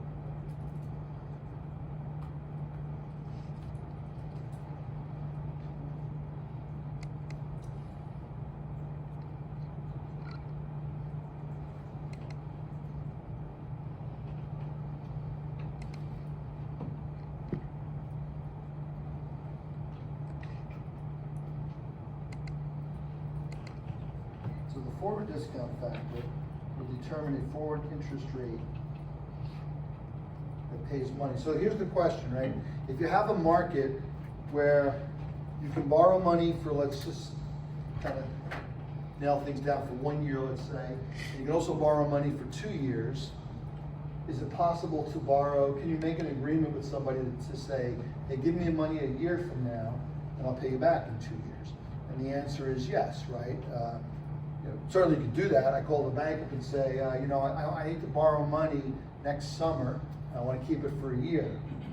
And the bank will quote you a rate. And there's a strict relationship between, I want to borrow money today and give it back to you in a year. I want to borrow money today and give it back to you in 2 years.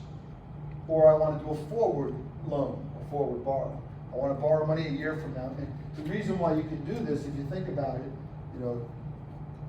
these guys are, the T1 bond,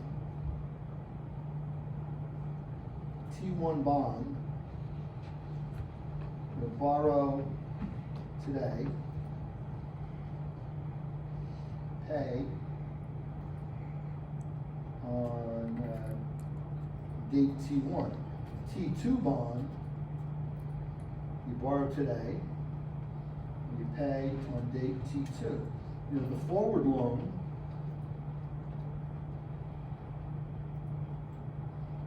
borrow at T1, repay at T2. Have you covered this topic in the past? How a forward interest rate is determined? Maybe you had an interest rate class in semester 1, was there not? Mr. Yakov, perhaps? Anyway, you can set this up. If let's say the bank was willing to do a T1 bond and a T2 bond, but it told me it couldn't do a T1-2 bond, right? Well, I could borrow the money for 2 years, right? And then I could turn around and lend it to somebody else for 1 year, right? So then I'd only, I borrow $1 million today with the agreement that I'll pay the bank back in 2 years, and I turn around and lend it to somebody else for 1 year. So for this year, I borrowed $1 million, I lent $1 million, I've got nothing, right? Except what happens is I lent it, and I'm gonna get the R1 rate. I borrowed it, I'm gonna pay the R2 rate. Now the question is, what's the rate that I should pay for the final period? And the answer is basically that if you do it with, instead of using discount factors, you use future value factors. If you put the money in the bank today and let it last the time T1, and then you reinvest it at this forward rate, 1.2, I guess in many contexts we would call little f as opposed to little r. It should be the same as investing it for 2 years. Not only should it be the same, but if you don't link R1, R12, and R2 the way they are in this formula, you open yourself to an arbitrage. Whichever rate is out of whack, somebody will take advantage of it by doing that replication strategy of borrowing for 2 years and lending for 1, or vice versa. And then, by the law of exponents, you can, and then taking the log, right? Well, I'll emphasize this, those of you who are a little rusty on this. The law of exponents say that when you multiply on the same base, you just have this, you add the exponents, and then you take the log of e goes away, log on both sides, you get R1 T1 plus R12 T2, this is T1 here, right? Minus T1 equals R2 T2. And then you can solve for the forward interest rate. It's the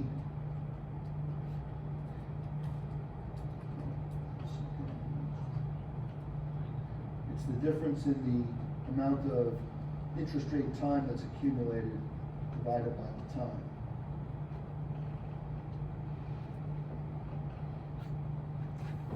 Now, similarly to the way that we did with variance, you could conceive of rates R1, R2, and times T1, T2 that would result in this being a negative number. However, there's no reason it can't be a negative number because there's no square root that will make it blow up. It's uncommon for forward interest rates to be negative, but it's not impossible. What would be the scenario that makes a forward rate negative? If there's a huge demand for cash today, right? Think of the 2008 banking crisis, 2009, right? Everybody was worried I don't have enough money, and they were holding on to their money. If you wanted to borrow my money, I was going to charge you a lot of interest. But if you wanted to borrow for a year, I might be like, well, you know what? I think you're credit worthy, or I think the Fed's going to step in and protect us all in the end, and I won't charge you so much interest. And then your forward interest rate would then become a negative interest rate. Interest rates, of course, now have been negative. Most famously, the period between, say, 2015 to about 2021, I guess, when the coronavirus inflation started kicking in, many interest rates were negative. The U.S. was pretty much stuck at zero for about 5 years or so. Swiss rates, Japanese rates, German rates, or probably all Euro rates, were all negative. I mean, I remember looking at Bloomberg Street, German rates were negative for the first 10 years, which meant if you wanted to borrow, if you wanted to put 100 euros in a German bank and leave it there for 10 years, they were going to charge you like negative 1% interest, which meant every year your euros would decline by 1% in value. They'd give you back, 90 euros at the end instead of 100, that kind of compounding. And Swiss rates were even more intense. Switzerland typically has the lowest interest rates. And these are interest rates that you can't necessarily borrow at those rates. Like you can't necessarily buy a house at that rate. But the thing is, you can't put your money in a Swiss bank and get that low rate. What do really low interest rates tell you? If rates are negative, what does that mean? What what's the reason for rates to be positive, Jeff? There's two different reasons. One of which is you're taking risk, let's say, by lending money, right? So you're going to be compensated for the risk. What's the other reason that rates have to be positive usually? Just to keep up with what?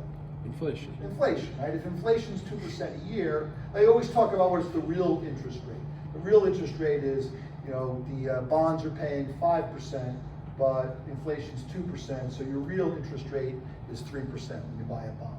That means your money will beat inflation by 3%. Stocks, maybe they beat by 7%, but you take on more variance, right? But if interest rates are negative, what would that say the market's expecting? Deflation.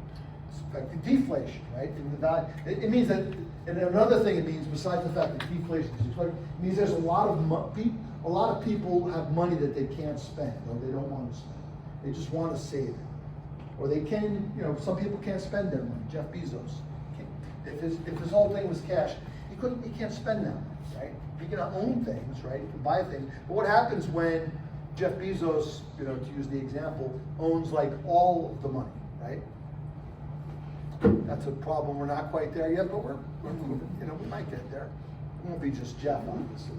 Elon's got a big stake, obviously, right? But problem becomes that you can't buy enough assets. And what happens to the prices of assets when that happens? Of course, the price of assets skyrocket. Things like basketball teams, rare artworks, yachts. Okay. Switzerland again is on the verge of going to negative rates. The problem that Switzerland has is whenever the ECB, European Central Bank, is printing so much money maybe to support some of their weaker banks in their economy. It could be in Spain, it could be in France. Depends on the time. It used to be Greece, but Greece has been doing well lately. But when the ECB is printing euros, and they are kind of starting to get there because they're lowering their rates, right? Which is equivalent to saying, hey, borrow euros, you're good, right? What do people who have a lot of euros try to do? They say, I'm concerned that the euro is going to devalue, and I'm going to put myself into Switzerland. So they start sending all their money to Switzerland. And this is bad for Swiss. Because the Swiss like to export, they have a dynamic export economy. They export chocolate, they export watches, they export other stuff. And they eventually cannot just absorb all those euros. And they start putting negative rates on the euro in order to, on Swiss deposits, to stop people from converting their euros to Switzerland and leaving their money in Switzerland. Okay, so we have this forward option that we've been talking about. So we talked about, the forward option. They do trade, the natural gas market has them, but the more interesting case of the forward option was the option where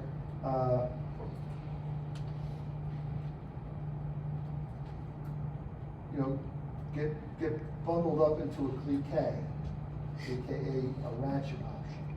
We talked about this in the context of a structured investment product might say that 2026, 27, 28, 29, 30, S&P 500,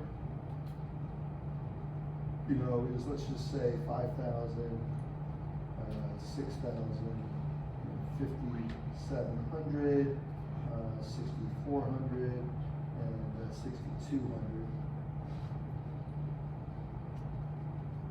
So the return, I guess I need one more year. No, let's just say 20. Let's just say we start in 20. Okay, so in this year you get 20% return because it goes up by 20%. And we pay this annuity, we'll pay you an extra 20%. But in this year it goes down by 5%. We call that a zero because we gave you an option. You'll never lose money. Every year we reset your strike to be the current level of S&P. And here you make 700. I guess I should make it. Let's make this 5,600. Then I can make this 14.28%. Okay. And then this is down by whatever, you get 0%. And then this one you make whatever this 6,800 divided by 6,200 minus 1 is, whatever that percent is. So this is what a cliquet might do, right? every year, if the S&P 500 goes up, I'll give you that money as a payout. And if it goes down, you just keep your same capital for the next year. You don't have to pay the penalty. And you give me $1 million. So the first year I give you 200,000. The second year nothing happens. The third year it goes up 14%. I give you 142,000. Third year you get nothing, and then last year you get whatever this number is, roughly 10%. Let's say, right? Okay. So that's one way to do this, and it's also conceivable that you could roll up the value of the account. So in the year one, if you make 20%, you could grow your principal to be 1.2 million, which would actually be a little more complicated. So we'll leave that case out for a moment. But now a different product might say the following: because I will give you, I'll give you the upside if it happens, but on the downside, I might say here, this is the partial. These are called principal protected notes.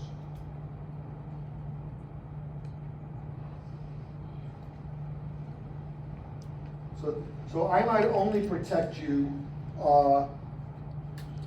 Let's say at the end of year one, you've gone up 20% to 6,000. I might not lock you in at 6,000. That's the cliquet. The ratchet goes. That's why it's called a cliquet. But I might say from 6,000, I'll lock you in at like. Well, let me do some case. Okay, let's call this a partial principal protection.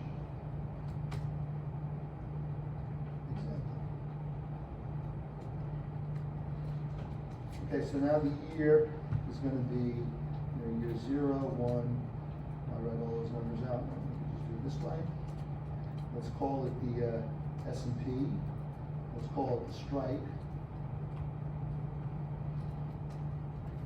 And let's call it the payout over here.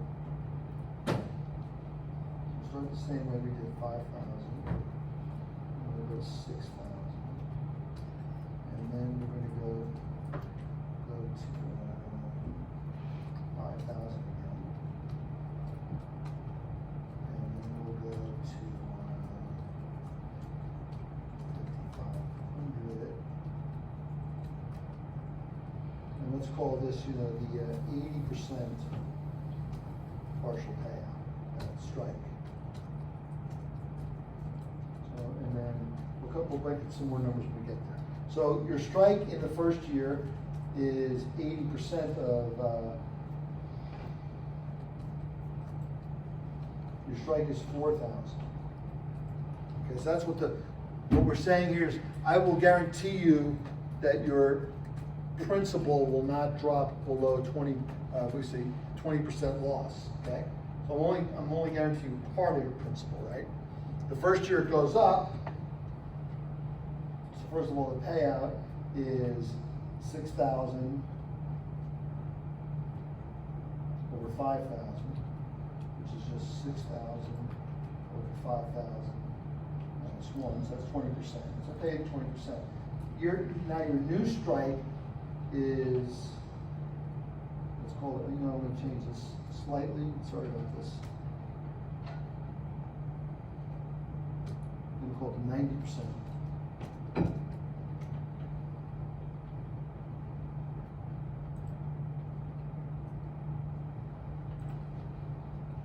So your strike was 4,500. Okay. So now, one second. This strike was 4,500. This strike would be 5,400, right? Because 90% of 6. So what happens this year? It goes from 6,000 back down to 5,000, right? So your strike was 5,400. So what this means is you don't have to absorb the full hit to 5,000, which would be a 16% loss in your portfolio. You only have to absorb the 6,000 over 5,400 minus 1, or vice versa.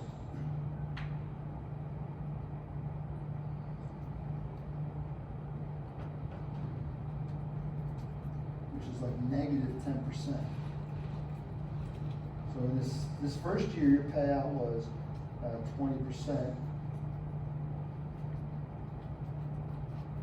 But in the second year, it was negative 10%.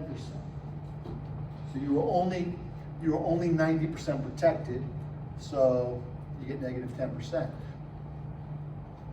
The following year, your strike is 4,500 again. Now your payoff is 500 over 4,500. That's like 11.1%, right? Your new strike is 90% of 5,500, which is 4,950. And let's say that the market comes in at 4,800, right? So now your new strike was 4,500. So the market dropped down to 4,500 to 4,800. So if you had been long equity at 4,950 and dropped to 4,800, you lose 150 over your principal, right? But you're protected down to 4,500. So in this case, you only have you have a 0% loss. Okay, your protection kicked in. Okay, you don't get any growth, but you get protection. Okay, so now why I bring this topic up is what makes this different than the forward options we've talked about already. Is the modeler who is going to put together the value of this option, how much should I charge you for this structure, right? It has to take into account skew in the future. Because I'm always, instead of, in the past we were talking about, there's an options market for 1 year and there's an option market for 2 year, and we just took a look at the term structure. We took this point here and this point here, and we measured the sigma 1 year, 2 year. That would give me a good idea what the value of that option was.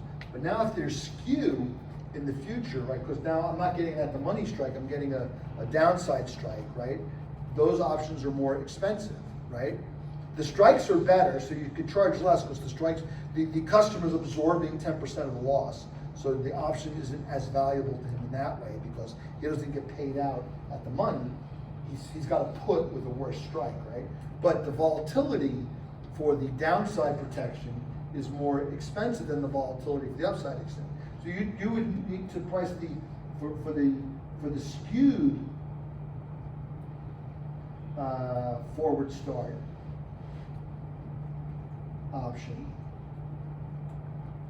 That would mean you would need a forward skew.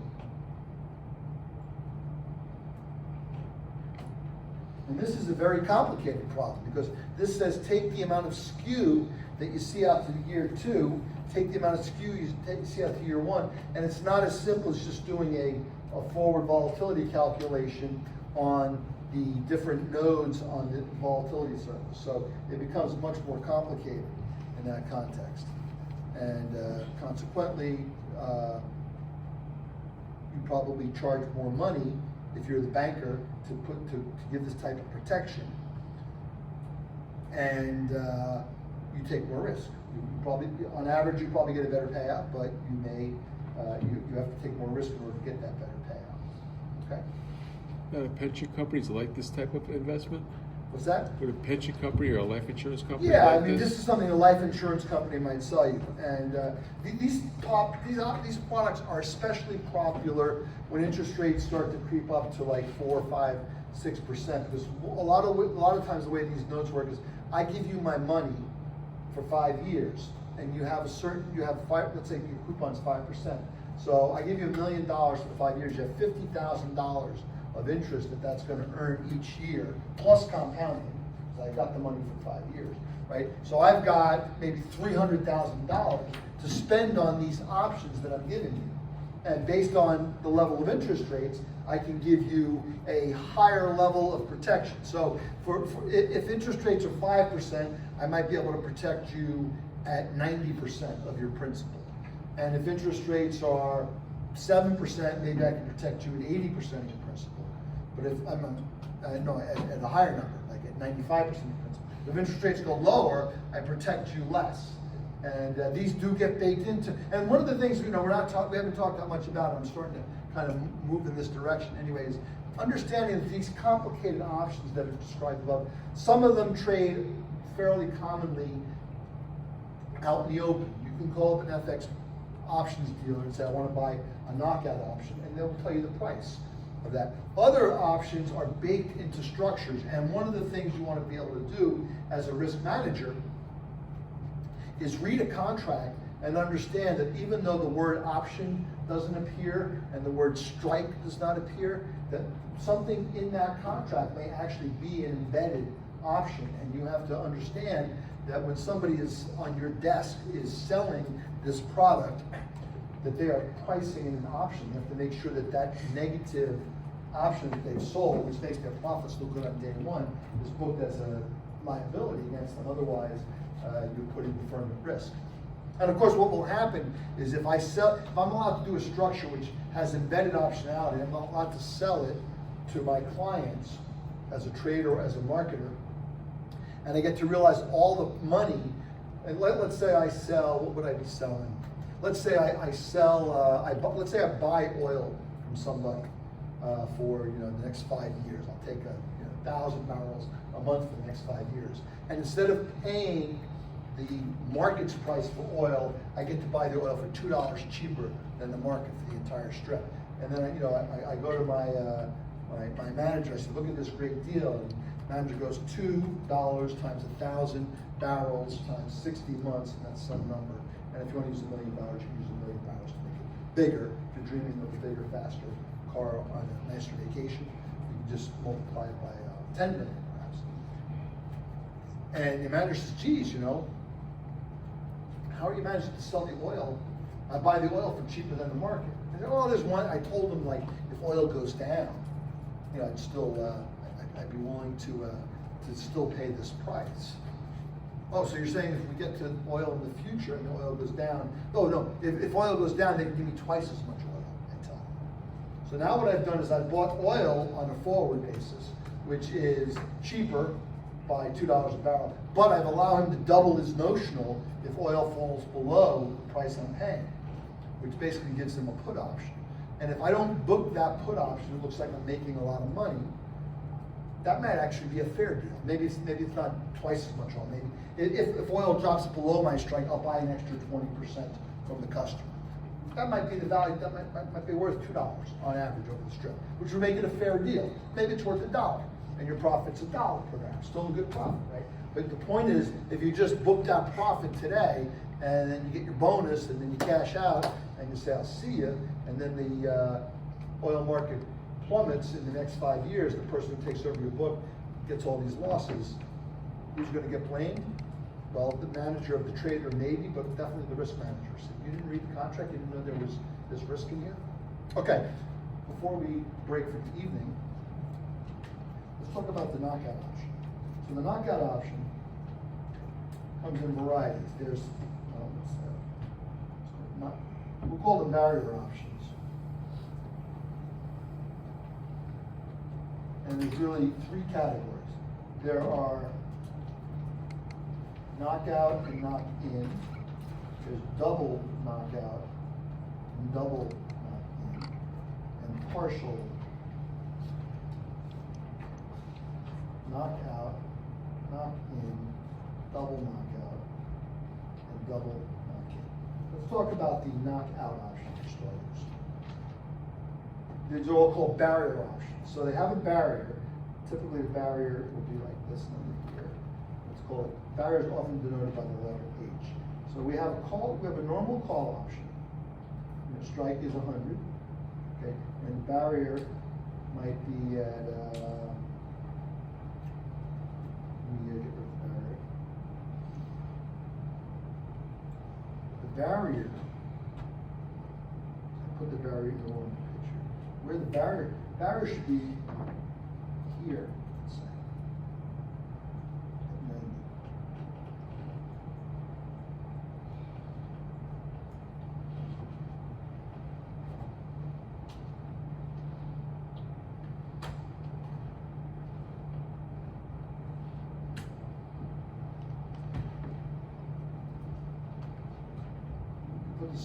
Put the spot anywhere. Let's say the barrier is let's say the spot happens to be 95. So the terms of this contract are as follows. You essentially own a call option struck at 100 with the property that if at any time during the life of the option before the expiration, the spot price crosses the barrier or touches the barrier at 90, the option knocks out, which means it disappears. So you have protection, or you have a good option. You know, let's say you're concerned about I gotta buy euros for this deal I'm doing. Well, I guess this would be yen buying dollars at 100, right? I gotta buy dollars for the future to repatriate my profits from selling whatever over in Japan, right? I can buy them at 100 as long as you know, if it goes to 120, I'm not worried. I have protection. I can buy them cheaper. But if the dollar drops down to 90 yen per dollar, the barrier disappears. The option disappears. That's a barrier option. It knocks out. And there's two categories. It can either, you know, this is a regular. We're going to call this a regular knockout. We'll see why in a moment.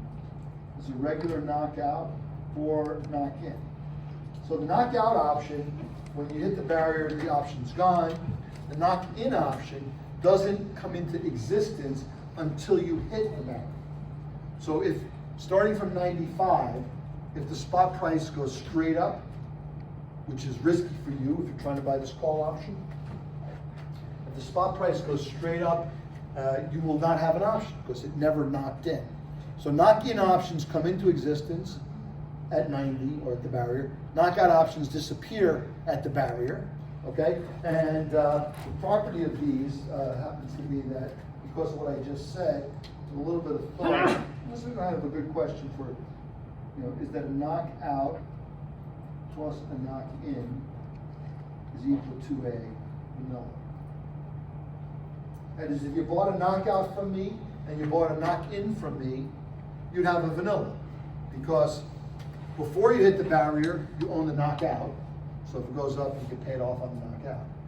After you hit the barrier, the knockout disappears, but the knock-in knocks in, and you have an option. So so there's a link between those. Okay. This one happens to be called, in this case, these are called down and out. So we also have so we have down and out call, could be a call option. We could have a down and out put. We could have an up and out. We could have an up, you know, call or put.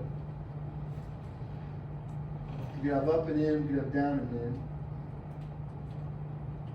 So you have up or down. So let's make the tree here. So the barrier, right? Option. It could be an up option or a down. And that just means, do you cross the barrier from the top or from the bottom? We'll see down ones in a second. We'll see up ones in a second. We've only seen down ones. It could be a knockout or a knock in. And finally, it could be a put or a call. So there's going to be 8, right? 3 choices, 2 each. Okay. Now, why would you do this? Let's take the case, knockouts I'd say are, because knockout plus a knock-in equals a vanilla, there's really no reason to trade both of them in the market. If you can trade a vanilla and you can trade a knockout, you can get yourself a knock-in. So we won't talk about the knock-ins. Why would you trade the knockout option? Well, let's say here, you may have the, first of all, is it more expensive, less expensive, or you can't really tell compared to the vanilla, the knockout option?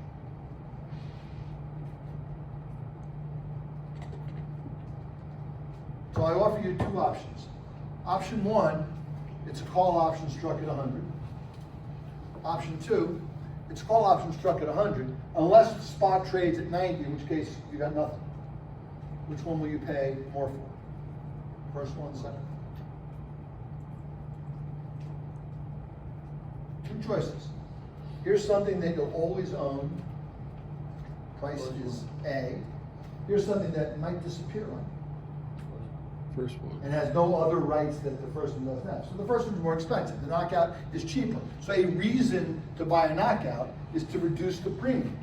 And the way it works in terms of the geometric Brownian motion, there are many paths, or at least some paths, which go down to 90 and get killed, and then rally back up to 120 and pay you money. If you have a knockout option, you don't own any of those probabilistic paths, so they don't add to your expected value.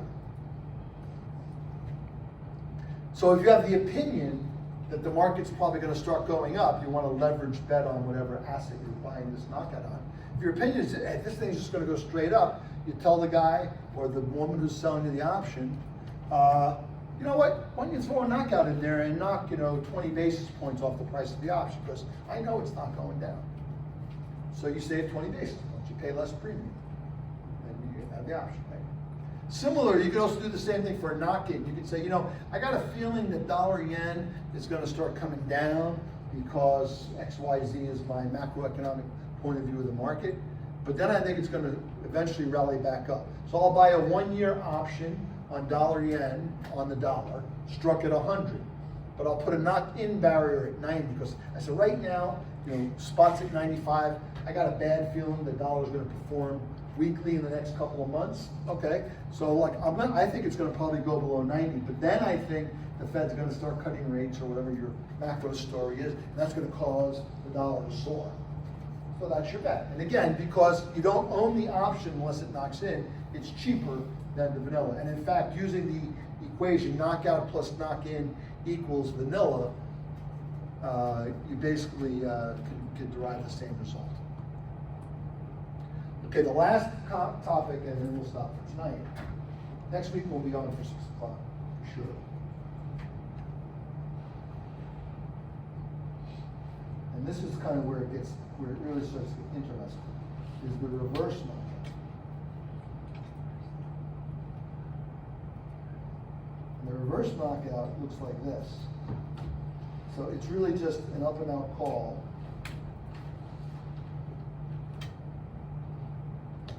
So the reverse knockout is an up and out call, similarly to the down and out put. And here's what the reverse knockout says. The reverse knockout says, I got 40 seconds almost, says that I'll buy an option struck at 100, but if it hits 120, the option disappears. And why this is kind of interesting from a options trading perspective is that, first of all, it's going to be cheaper. Again, obviously it's cheaper because it has problems that the vanilla does not have. But it's a special kind of cheap, because a significant value a significant amount of what you pay for when you get an option is the chance that the spot comes way up here. I mean, maybe there's only a 1% chance that it gets to 140, or maybe it's only a 1 in 1,000 chance to get to 140. When it gets to 140, you get a really big payout. So that $40 of 40 yen of payout times 0.001, that's a significant amount of money in this expectation that you're doing, right? All of those are cut off. So this thing, let's face it, when you have the barrier down here at 90, a lot of the times, if the thing goes down to 90, it's not going 100, and then or it's going to go to 104 or 105. You're only getting small payouts. Here you're saying, I'm going to cap all the big payouts. And this creates very interesting gamma and vega properties, which we'll talk about in next week's class. I will get that homework assignment place set up so that you can deposit your results. Someone suggested there might be an incorrect value in the answer to the row question in the test case. I'm going to check it out tonight or tomorrow, but if you have one error, then that might be it. You should always talk amongst yourselves, obviously, about that. I'm not getting test number 7 to pass. Why is that? Talk it over. And if 3 of you have the same answer and I have different answers, quite possibly down there. Okay, I'll be here if you have questions. Come on over.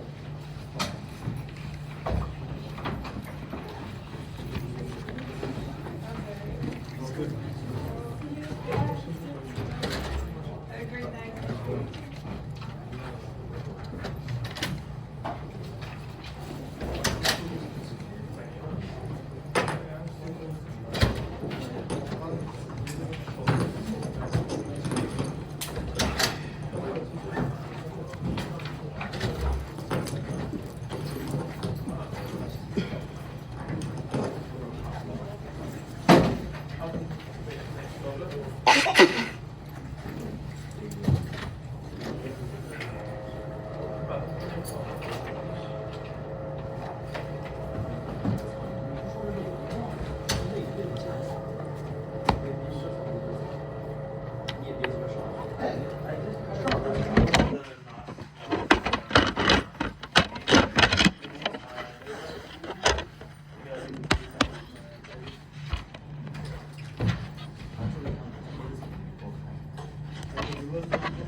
So up and out is reversed because